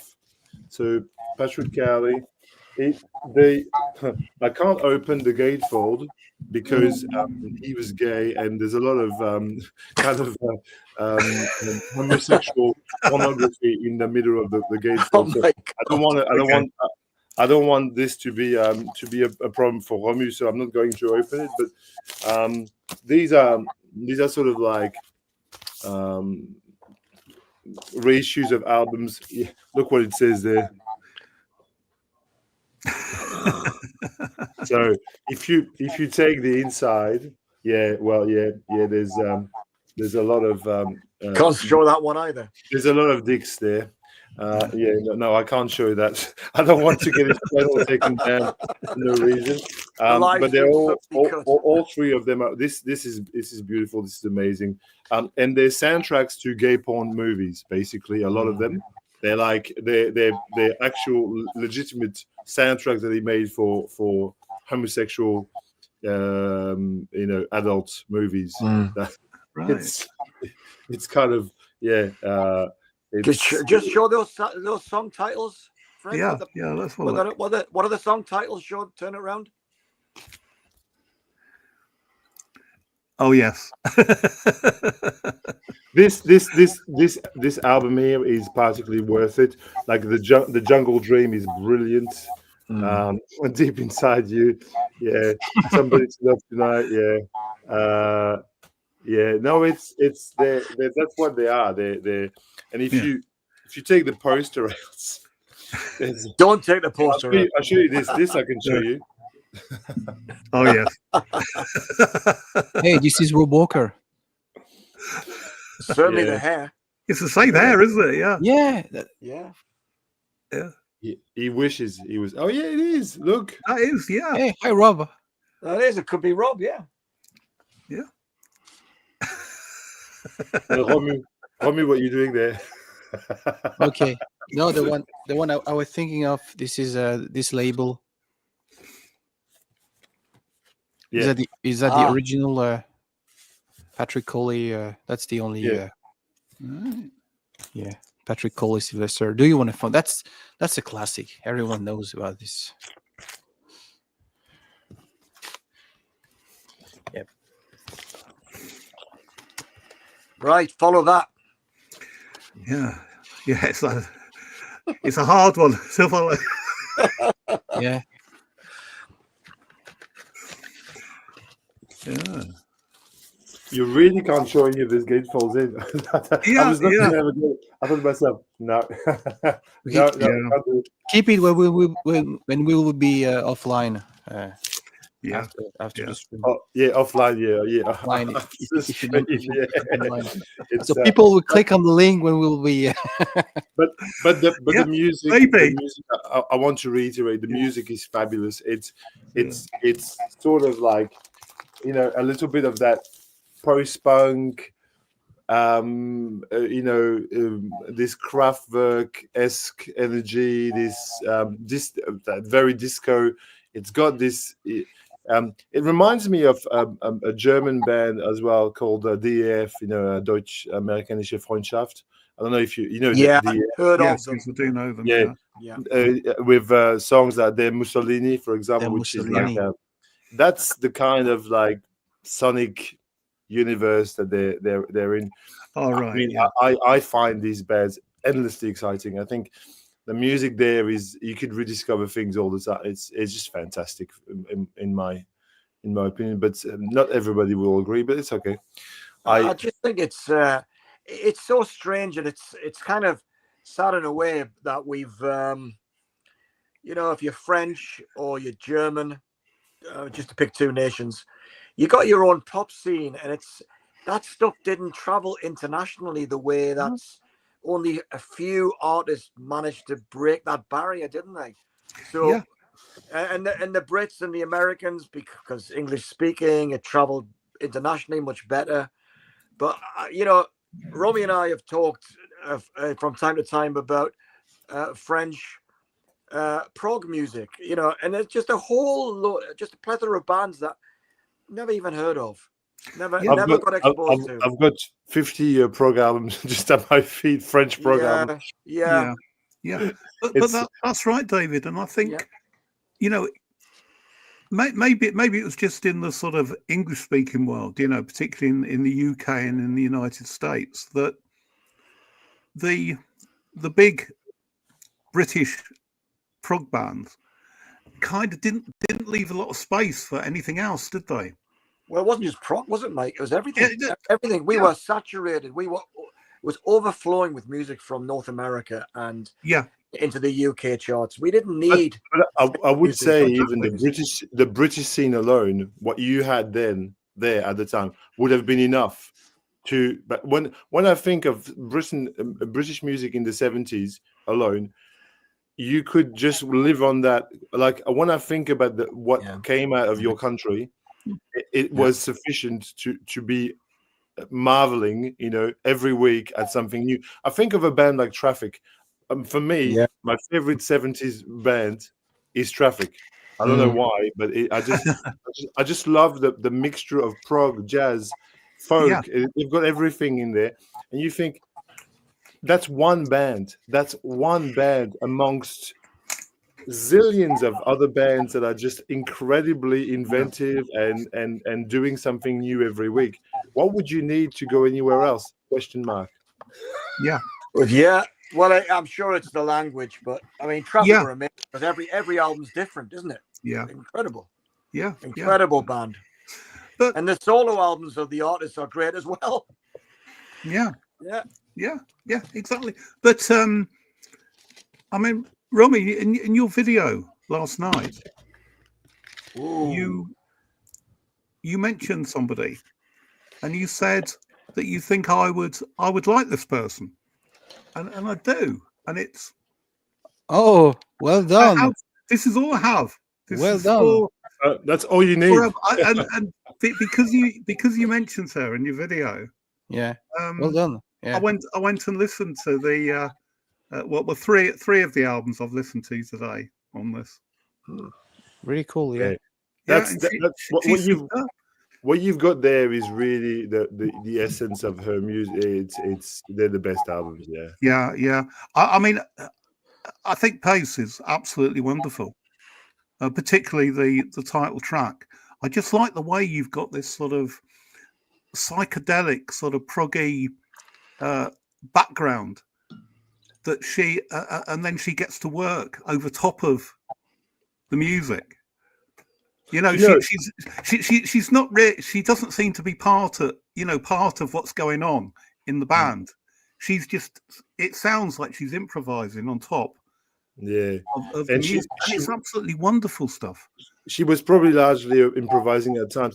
Her boyfriend, Patrice Moulet, the guy who's the mainstay in the band, he handmade and invented two instruments, and the sounds that you hear there are just like very idiosyncratic sounds that don't exist anywhere else, because that his homemade instruments just produce that kind of drone in the background.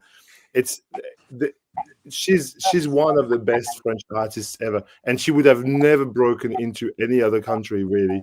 Like even in France, she I wasn't even aware of her existence. even in France, she really wasn't that. Wasn't even. It's because people like Joseph Isola, for instance, or we keep on talking about her on the French live stream, and she was never played on radio station when I was young. At least not the radio station that I was listening to back then. She wasn't at the same level as of a popularity as Françoise Hardy, for instance, or France Gall, or even though she started in the 60s doing yeah songs, but moving gradually to avant psych prog with the band Alp. Yeah. Yeah. Yeah. Was that? Yeah. That's the one. Yeah. That's the one you're listening to. That's my favorite so far. Yeah, Pace. But yeah, and Debut is weird, isn't it? It's really. Bradley got too much money. Hey, look, this is cool. I got this. I paid €8 back, probably 15 years ago for this. Said the guy who still has the pile from Den Bosch he hasn't listened to. When I opened it, sorry, David. Sorry. She'd left a note inside it, which is very cool. In 1984, Fantastic. Yeah, it's a whole note of in the record, which is cool. Yeah. She's now passed away. She for the non-French speaking public of this live stream, we highly recommend Catherine Ribeiro and the band Alp. Okay, that is just really like that's what Romu was talking about just yesterday. Yeah, and if you want an album, in my opinion, if you want an album, this I would go for this one. I mean, you said Yeah. Babe, but I really love this personally, Yeah. especially the title track. It's Yeah. crazy. It took me a while to get into that one. Yeah, it's quite wild, isn't it? it's like Patti Smith and PG Harvey. If people like PG Harvey, this kind of like amazing kind of vocal release where she screams into the microphone, like to me, she's the grandmother of PG Harvey. Bit of Patti Smith too, I think. Yeah. Don't you think? Yeah, I think you're right. Yeah. So there's Yeah. that. So It's cool. I don't think I've ever seen any of the vinyl records at all. In France, I if you ever go to France, there you can find one of these in almost every little they're still affordable. Like I bought all of these for most of them cost me between 5 and 20 euros a piece. Now it's 15, 20 euros, I would say. Yeah. What? 15, 20 euros, something. Yeah, when I piece. when I bought them, they were cheaper than that. But Yeah. I think the one that I paid most money for was the first one because it's the hardest to find. All right. But apart from that, But maybe I'm just imagining this. But last night, Ronald, you said you mentioned that she was partly Portuguese. Her parents were from Portugal. She was born in Lyon in France, but her parents. Yeah. But as soon as you said that, I'm listening to these albums again today, and I hadn't listened to them for quite some time. I was imagining, sort of there were Portuguese sort of influences in there. Almost sort of like Fado. It was sort of with her sort of vocal delivery. Yeah, maybe it's just my imagination. Yeah, putting two and two together. And that's possible. Lots of Portuguese people are settling in France. Yeah, and so they brought their culture in my birthplace. There was a huge community of Portuguese people, and they brought their culture along, foods, music. So yeah, I don't know this portion of her story, but I can imagine that she was there was because France, in the from the 40s onwards, brought in workers from my parents are migrant. Romu's family are migrant from Poland, I think. Yeah, Poland. Yeah. My family are migrants from Italy. My parents came from Italy, like directly. So, we had all kinds of these kind of diasporas in front. Like you can find all these. Like we had Spanish communities, Italian communities, like communities from former Yugoslavia. Lots of people from those countries came to France, and obviously North Africa, but that's another. But on that point, France was years ahead of the UK in terms of its adoption of world music, what we know as world music. You were years ahead. Yeah, but it's complex. What you're mentioning is complex. It's a bit complex. Of course it is. Because I will say this, because yes, we brought in a lot of African music and we pressed it in France, and because France was at the helm of so many, like had so many colonies in Africa, and that kind of link was made naturally. But in a more sort of complex thing to understand for non-French people is that whilst we pressed that music and we had a lot, and we still do have a lot of trouble recognizing these African populations as our own. I mean, I'm saying this in the best possible way, but I just do feel that France has still got a lot of. And back in the 80s, I think, whilst I wouldn't call France a racist country per se, but I would say that it is a feeling that is dominant in some sections of society.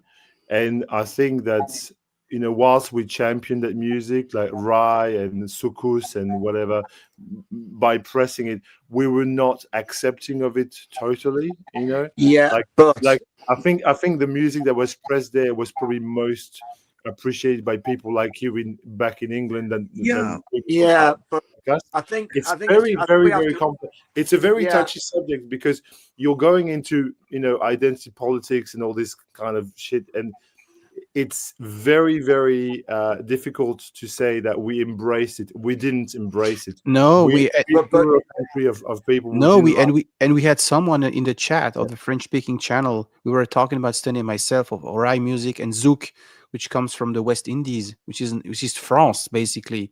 Yeah. And these yeah, people what didn't agree, like didn't admitting. Hey, you say, "Hi, you guys, you are funny. How can this music can enrich the French culture?" So de facto be part of that. So I it's think that it's I still a think touchy subject. it shouldn't be though, because I think it's a fact of life that the wheels of culture turn a lot more slowly than politicians do. I think societal change led through politicians. They try and revolutionize things within a generation, but you cannot change a culture of a country that quickly. And so the embracing of music from elsewhere, it's it, it'll never happen. It will never happen until you end up with a completely different culture in a particular country. yeah. Excellent. Yeah, Zouk as well. yeah, Yeah. Compilations. Yeah. Carry yeah, on. Sorry. yeah. But I mean that's right, David. And I think in the probably mid to late '80s through the '90s, there were people like, particularly, I mean, Andy Kershaw on Radio One Mm. was very much a sort of a champion of sort of what you might describe as non-Western music. Well, Peter Gabriel too. I mean, with Yeah, the real, the well, real yeah. world. I mean, quite a few of the Yeah. artists sort of, actually, started to embrace that, and you would get collaborations, wouldn't you, between, established British artists and, African artists, and I mean, people like, Usu and Dor, Yeah.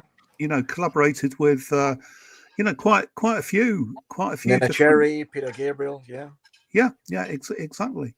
But we were talking a while ago, Ramon, about Rye, and you said to me that the sort of the music that I've probably got in my collection, the Rye music in my collection, is stuff that was tailored for the Mainstream. for a Western market, for Western ears, Yeah. and not quite as Yeah, I because hate to use the word authentic, but you have smart producer looking for new trends. So mm, when they found something like this, the perfect example is the Brazilian stuff that was a massive hit in '89. Fred, help me. The Brazilian La Lambada. La Lombada, exactly. Yeah. Oh So yeah. they find something interesting, but they calibrated to be targeted to a mainstream audience. That's Well, right. but still, I think some of the ride that came out from the 80s in France In the was '80s, yeah, is quite close to the original thing. It's more produced, but I think that's when Rise starts to be interesting in my opinion. Is when it's getting all these like synthy sounds in the yeah. background, and yeah, it becomes kind of but funky but and not but not when Khaled sings something written by Jean-Jacques Goldman in '96. no, no, This is what I'm saying. that's no, no, no, no chance. And w- See how and w- we've gone with this discussion. This is an interesting discussion. It's really yeah, weird. and what bothers me is it takes someone who has the legitimacy to, like Peter Gabriel or maybe Julian Cope, who wrote a book about krautrock. This is silly, You in the UK, you had Quart de Séjour, first band of So Ashita. this here, if you want to, this is rye, but it's mixed with sort of like a new wave post punk kind of identity. It's Rashita. Right. Rashita, the main guy, Rashita is a superstar in France, and Excellent. the band's sort of like, yeah, fuse rye with post punk, a bit like the Police fuse reggae Yeah. with punk.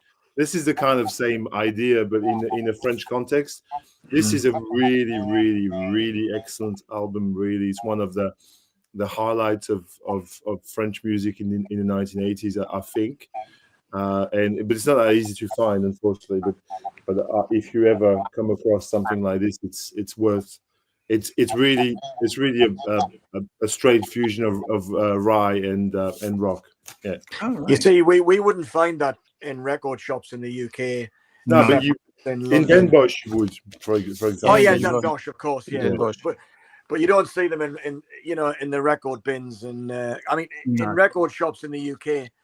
I mean, they might just call it world music, and it's just like a very small Yeah. little section somewhere in the corner. Well, that's right. And in Wall of Sound, the place is absolutely piled high with records, piled a little bit too high because you have to move stuff in order to get everything else. But when it comes to world music, I found one crate, and it was underneath all the other stuff. It was right tucked away at the bottom, and it was just probably 50 albums from all sorts of different places, and most of it not that great as well.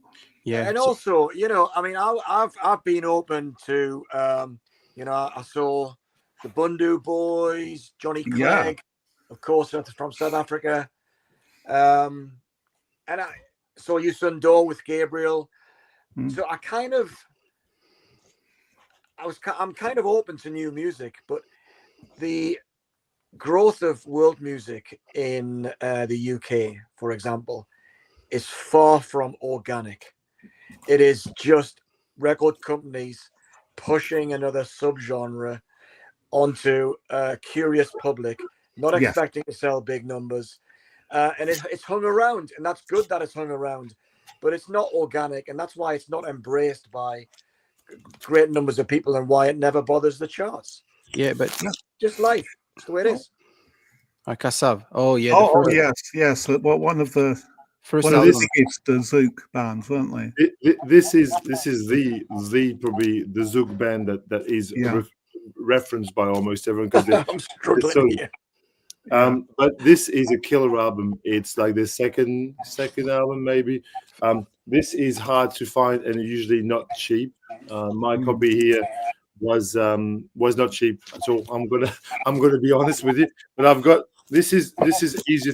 This one is easier to find and actually quite a bit cheaper and quite good. Also that's from 74 or 75 or something. No, 70s, I don't know, late 70s maybe. This here is cool too. I've got them just right in front of me. That's why I haven't had to look for them very much. Look at that.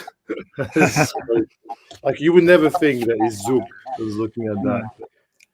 So they were formed. I think the back cover gives you a better idea, doesn't it? What to expect.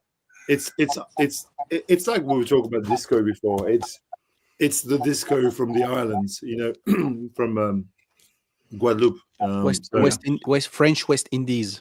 French West Indies. It's what it is. But then we were talking about just before. These are the kinds of records that you can find in France in every bin, but that just represent a little bit of what you can.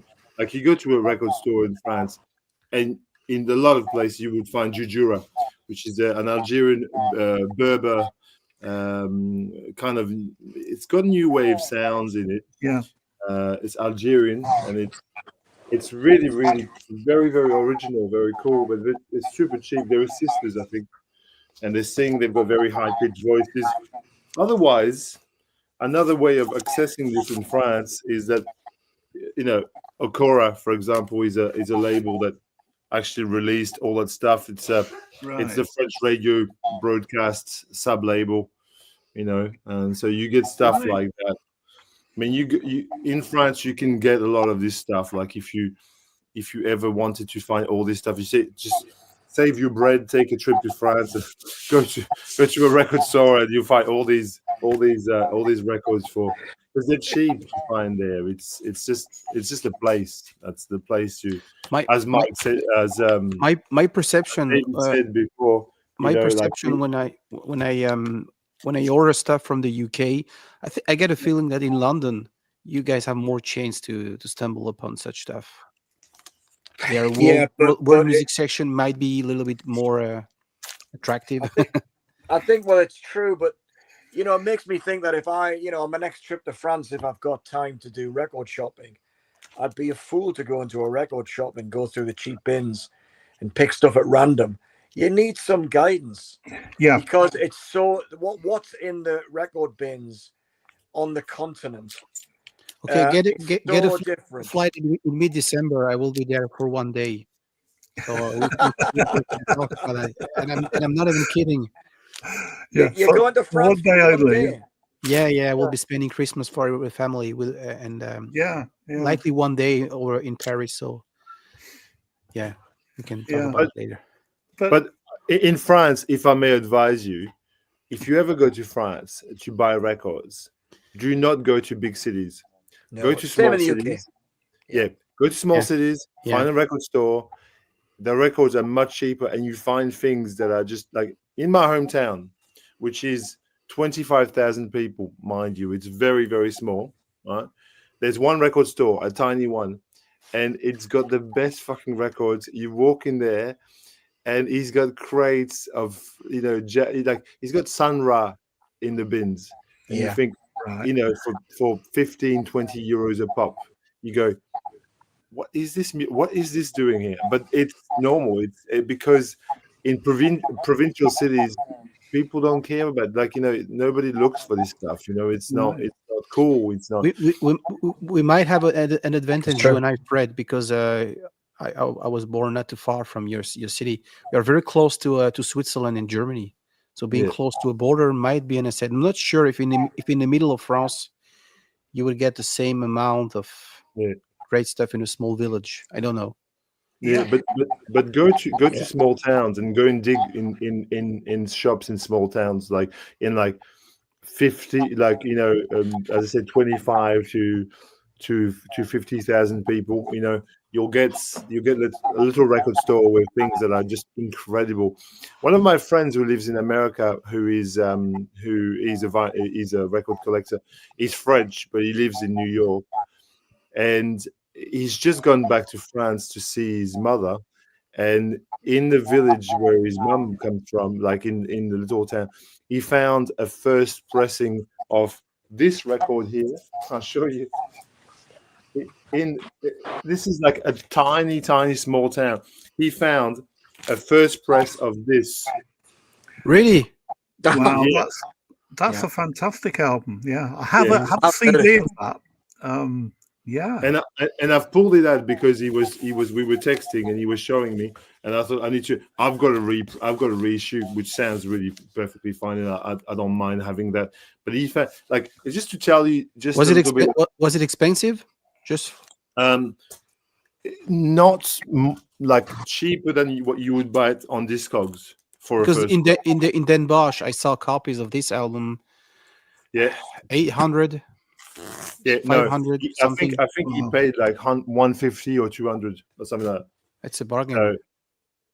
So just to tell you that if you go to small towns, you'll find things like that which are very accessible. Going to Paris there's a lot of record stores in Paris, but there's no bargains to be had. I mean, or very little. Or maybe if you're looking for things that nobody wants, you'll get bargains. How do you say that? Flea markets. The flea market's great. The flea market's like great. Old Spital Flea Market, but it's in Northern Paris. It's not Paris. It's considered just after You got to explain. If you've never been to the flea market, I don't know, Mike and I know what flea market is. Yeah. You've been to the flea market in Paris? I probably have, but not to buy records. Yeah, many years ago. because a lot of years. Yeah. because Clignancourt or Saint-Ouen, it's the same thing. It's like a town. It's not a, people think of a flea market. People arrive and put the tables there, and you buy something. No, it's a fixed.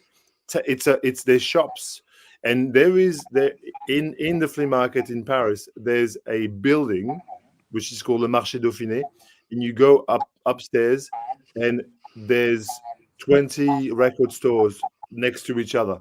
Like there's literally 20 record shops, one next to each other, and Like there's a just mini Den records Bosch. as I can see, and that's the flea market. That's a record section of the flea market. You go there, and you there's records on the wall that are super expensive, and there's records in the bin that are super cheap, and you can find things. And I think if I was going to Paris and pick one place to find records, I would go there every time, because it's you can find stuff, and that's kind of like I found these in the flea these kinds of I found them in the flea market. Yeah, that's on my roadmap. Yeah, that's the place. I think as a general rule, I don't buy records from record shops in big cities. I always go for the small towns because their stock doesn't turn over so much, and there are no tourists to pay top prices for souvenirs. Yeah, you're right. So don't come over here. Sorry. Did I say that? No. What? Don't come over your way? No, it's fine. It's fine. But they are But places. I thought I was welcome in 2026, but clearly you not. are. You are. No, you are. No, Montreal is a great city, but the biggest place are. And I saw like there was this record show like last Saturday or two weeks ago, and I saw the difference. Private collector, they don't have an idea about Discogs, and you see the price. It's simply amazing. When there is this biggest place called Au 33 Tours, okay, everyone knows about. This is the first place you have to go there when you vinyl collector. You see the rarities bins. Not everything are rarities. If you know about your onions, you can spend a little bit more time, and you find the same record elsewhere. I went to a record shop today, and it was in a place called Lichfield. So you guys, you French guys might not know it, but it's a famous tourist town. It's got a magnificent cathedral. Saw Philip Glass there one time, and it's a tourist town, and they've got a record shop, and it's just the most stupid record shop you're ever likely to see. It's beautiful, and everything is priced for the tourist who buys records that they put in picture frames, and it's and there's a shithole town which is about 15 minutes away that I discovered a record shop. I'm going to visit it again this coming Friday with Gavax Man Spins, and it's everything is priced to sell, and it's in a little shitty part of the West Midlands.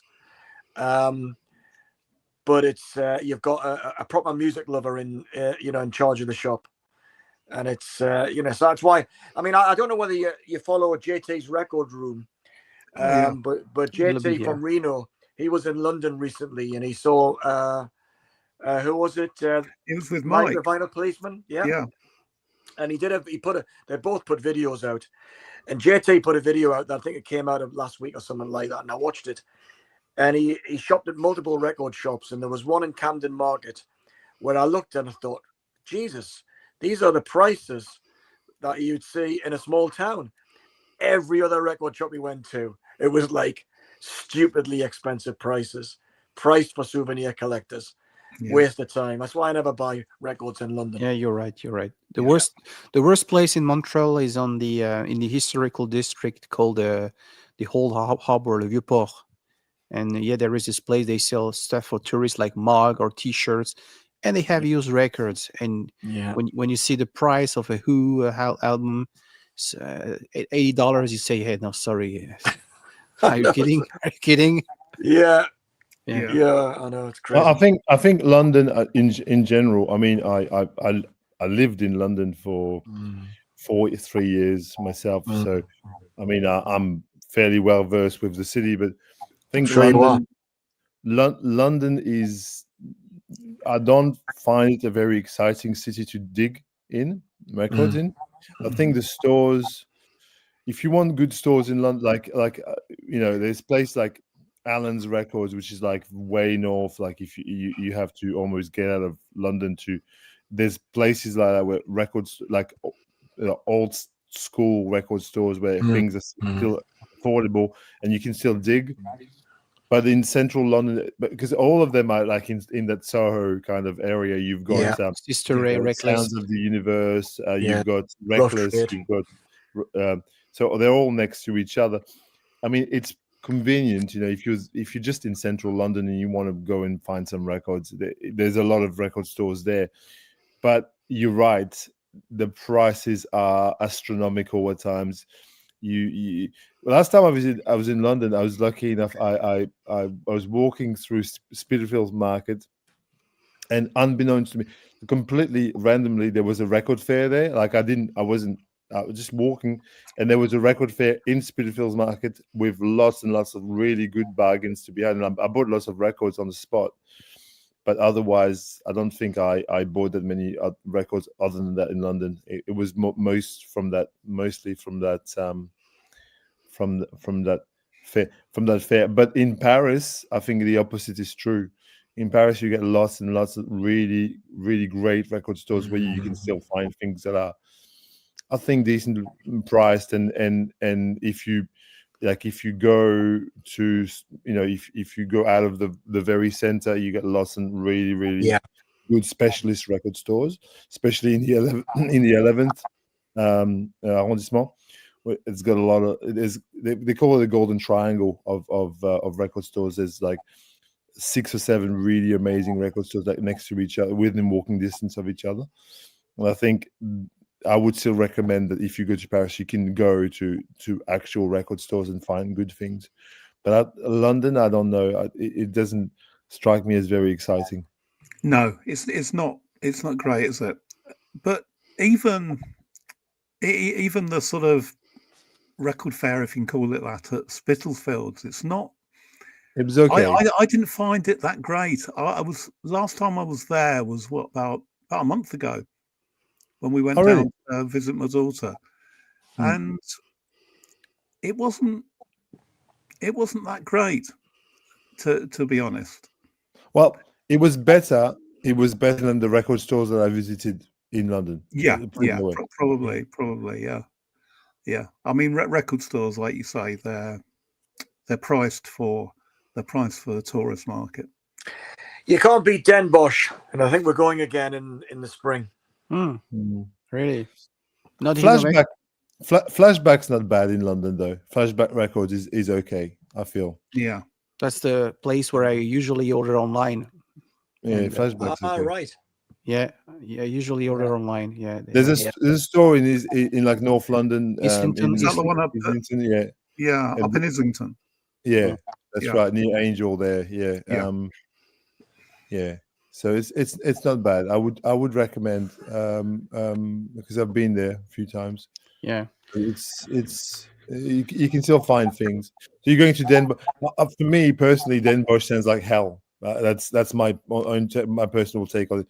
It's just too much stuff. I would for me, when I see a record fair with 20 tables, I already lose my mind. But hell and a bad place to be, as would sing AC/DC. That's right. Well, I think the thing about Den Bosch that I went there with a completely open mind, and I don't have a wants list, so I wasn't going there looking for anything, because I think that is soul destroying, because there's too many things to look for. So it was all about pacing yourself, and a little bit here, a little bit there. Stop for a coffee. No, you were not with you were not with an open mind. You were with Rob Walker, which is sorry. Hi, Rob. Yeah, nothing wrong with Rob Walker. Yeah, to be honest, David, when I saw how much you'd actually bought at Den Bosch, when you were sat around that table and you kept bringing bag after bag up, it was like, and I got this. It was about 70 albums. Yeah. When is this going to end? Yeah, but the thing was, let me just come back to this record shop I went to today. I was listening. I was searching through the bins, and the owner was talking to this young guy who was looking for something to hang on his wall, probably. And he said, "Oh, last week we had a guy come in and he spent £2,000, and we sold him a first press of Led Zeppelin 1." And he came into the shop apparently and said, and the owner said, "Can I help you with anything?" He says, "I just want the rare stuff." So he just came in and he just wanted expensive stuff, probably to hang on to for 10 years and then try and sell at a profit. But and of course you can get all that shit at Den Bosch as well. But it was kind of nice just to go there, and I didn't overpay for any record in Den Bosch because I didn't go searching for rarities. I went searching for new music to me. So there was so much stuff, and very well priced if you were patient. And also, I think it was all about. I was prepared to buy another 10 records if I thought they were going to be interesting, because I was going to get around to hearing them at some point anyway, So, but I mean, John the 6-inch pianist went there, and I wasn't monitoring what he was doing, but I think John bought a very small number of albums. But John really knows what he's looking for in the genre that he wants to concentrate in. Whereas I'm kind of just saying, I'm looking for bargains, And just yeah. I mean, I thought the stuff that Rob bought, everything he bought, I thought, yeah, Rob would buy that.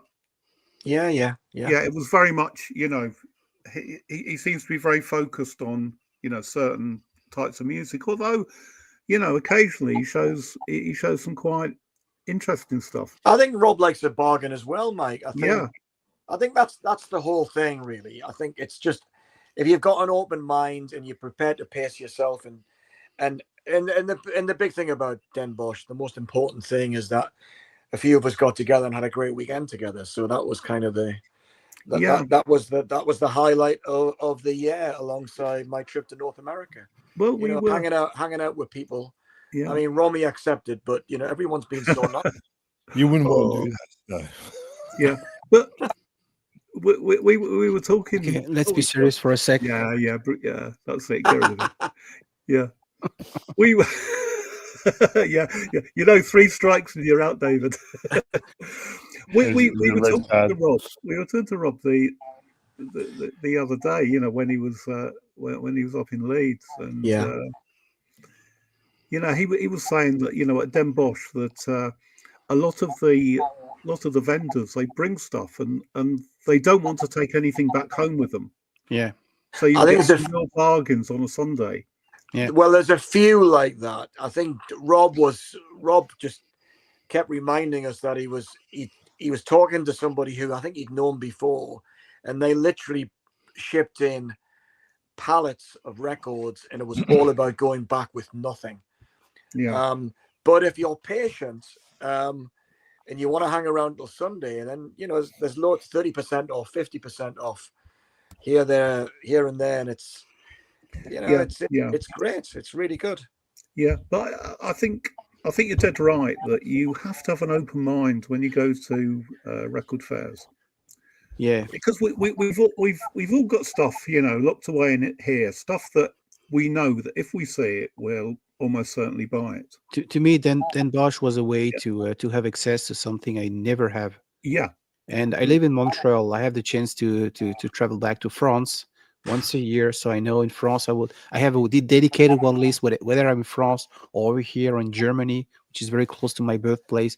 In Den Bosch, I was like, hey, there is guys they bring music from South America, from Africa, or stuff they see nowhere else. So here's the chance, or Mexico or whatever, or Peru, cumbia, and this was my chance to buy this stuff. Now, that would have been completely silly to buy a Quebecois, Canadian prog rock, which I can buy everywhere. So yeah. I mean, what is the point of traveling halfway across the world and buying something you can get down the road? Yeah. It's a wasted opportunity, isn't it? Yeah, it is. Yeah. But like you said, David, that possibly the sort of primary thing about Den Bosch is hanging out with a load of other people for the weekend. Well, I think That's what makes it special. well, I think it's a little bit more than that. In that it's probably the first time since I was 16 years old that I hung out with a bunch of guys all kind of passionately interested in the same thing. Mm. Because, you know, it's like, you know, we've all got friends at school, and as we all grow up, some people stick to football, some people stick to music, and some people just kind of lose interest and go off and marry the first love, and, and not allowed to buy records. So it was really nice just to hang out with people who's were interested in the same thing. So it's good. Yeah. It's good. Yes, exactly. You know, I mean, you can't have these sort of conversations with most people because they're not really that interested. You know, and they No, probably don't no. understand. You know, And that's our fair enough. obsessions. That's Yeah. fair. I mean, Yeah. we are a fringe group, aren't we? We are. We're a bunch of weirdos, basically. Yeah. Yes. You know, and you know, and this and YouTube allows A us terrorist to group. find each other. All right, guys. I think it's Are we time done? to. Because I've been up since 5:30 this morning, and it's nearly 10 o'clock. Yeah, So I think it's I was five. about to Oh my bail God. in the next 10 minutes. Okay, I will allow you guys to show one last record, latest finds or stuff that you have been listening to intensively this week, Oh my God. and I will do the same. Yeah. Which one have I been listening to this week? Oh dear. Oh dear. Oh. Oh yeah. Yeah. What's that one? Right. This is my something God. that I bought for a £5. Richard and Mimi Farina. All right. So Mimi Farina was Joan Baez's little sister. You know, and this album, Memories, it's a posthumous album, not for her, but for Richard, who died quite young. And it's an absolutely wonderful album, and it was just sort of tucked away in Wall of Sound, you know, the sort of record that nobody is interested in, apart from people like me. But the first track on this is The Quiet Joys of Brotherhood, which is an absolutely superb song, and it was covered by Sandy Denny, and so that's my favourite buy of The beautiful Vanguard label, which is a folk label. John Baez on the label, and that's right. Yeah, on the Vanguard. there you go, Vanguard label. Vanguard. Yeah.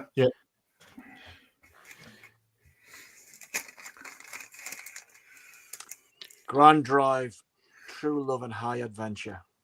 Right. I'm putting together a video on Americana, and this is a band from South London. Fantastic harmonies, but they formed part of the Americana genre in the late 1990s, and that great new wave of Americana, which had loads of European bands, bizarrely. From London, yeah. Americana from London. Yeah, so I've been listening to that this week. Yeah, great album. So video coming soon if I can get my arse into gear. Right.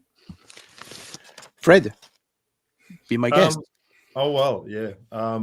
I picked 2 or 3 things, but I've been listening to "The Cry of Love" by Jimi Hendrix this week. Very, very interesting. Is the posthumous album? Is the album that he never got to release, that was then released after he died, and which is just basically the 4th studio album by Jimi Hendrix, which is very, very highly recommendable. It's very well produced.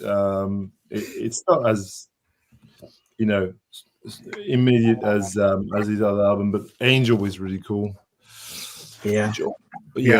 But I was gonna say, whilst I'm here, I got hooked onto. I was talking about Roxy. Oh, sorry, we can't show this. You can show that. I'm sure you can show that one. But I'm going to tell a little story about this. I was listening to Closer again because our Prime Minister, Mr. Anthony Albanese, the Prime Minister of Australia, is got caught in a scandal this week. He walked out of a plane with an Unknown Pleasures T-shirt. I mean, the Prime Minister is cool. Let's just say that.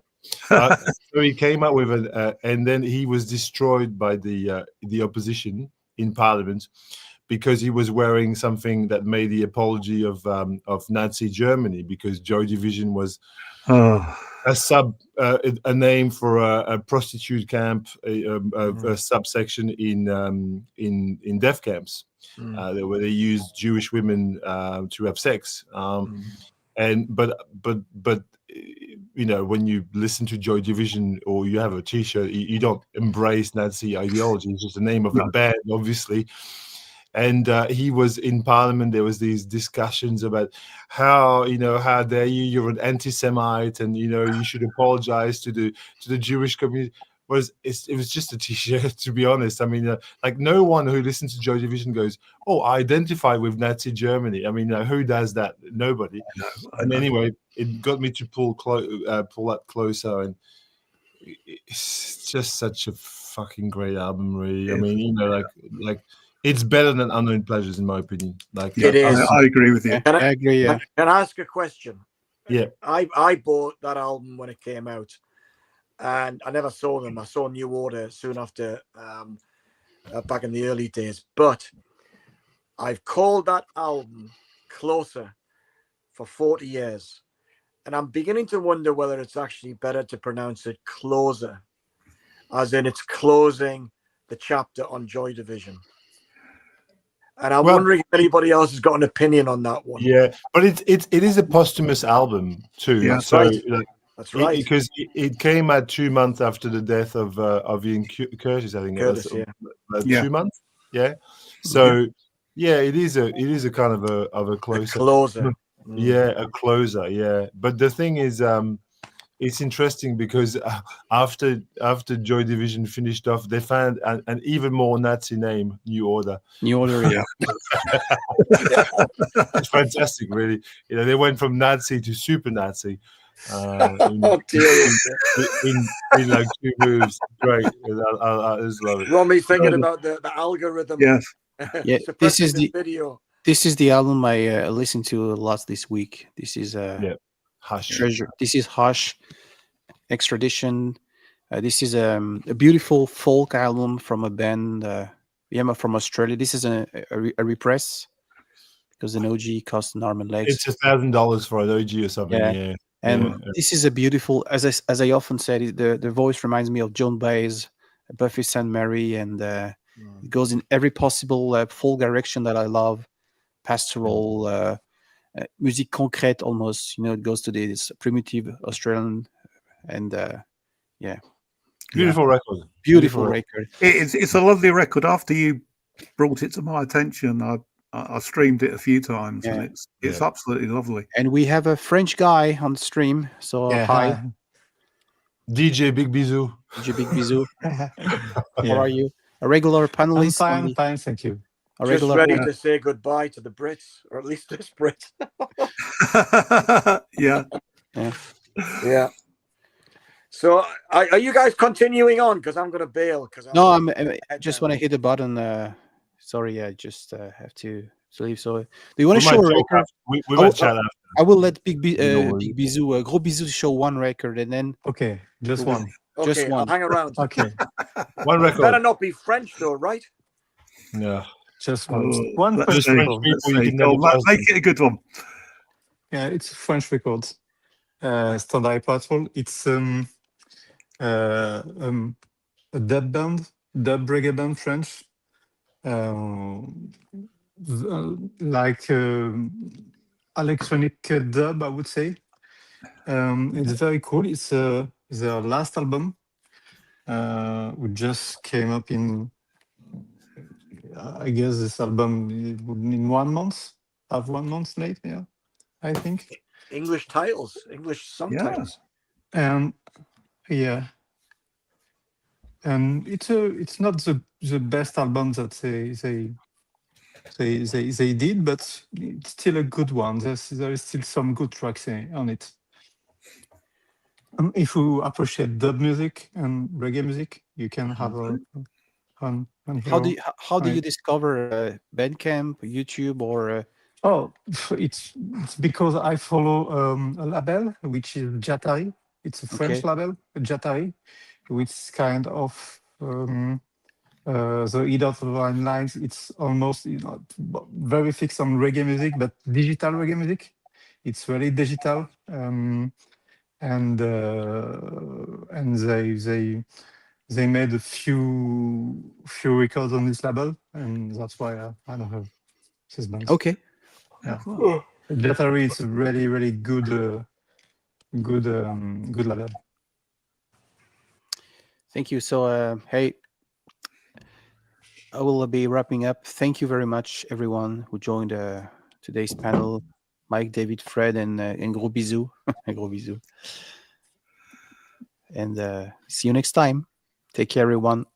Thanks, Cheers. everyone. Yeah. Bye. Bye. Bye-bye.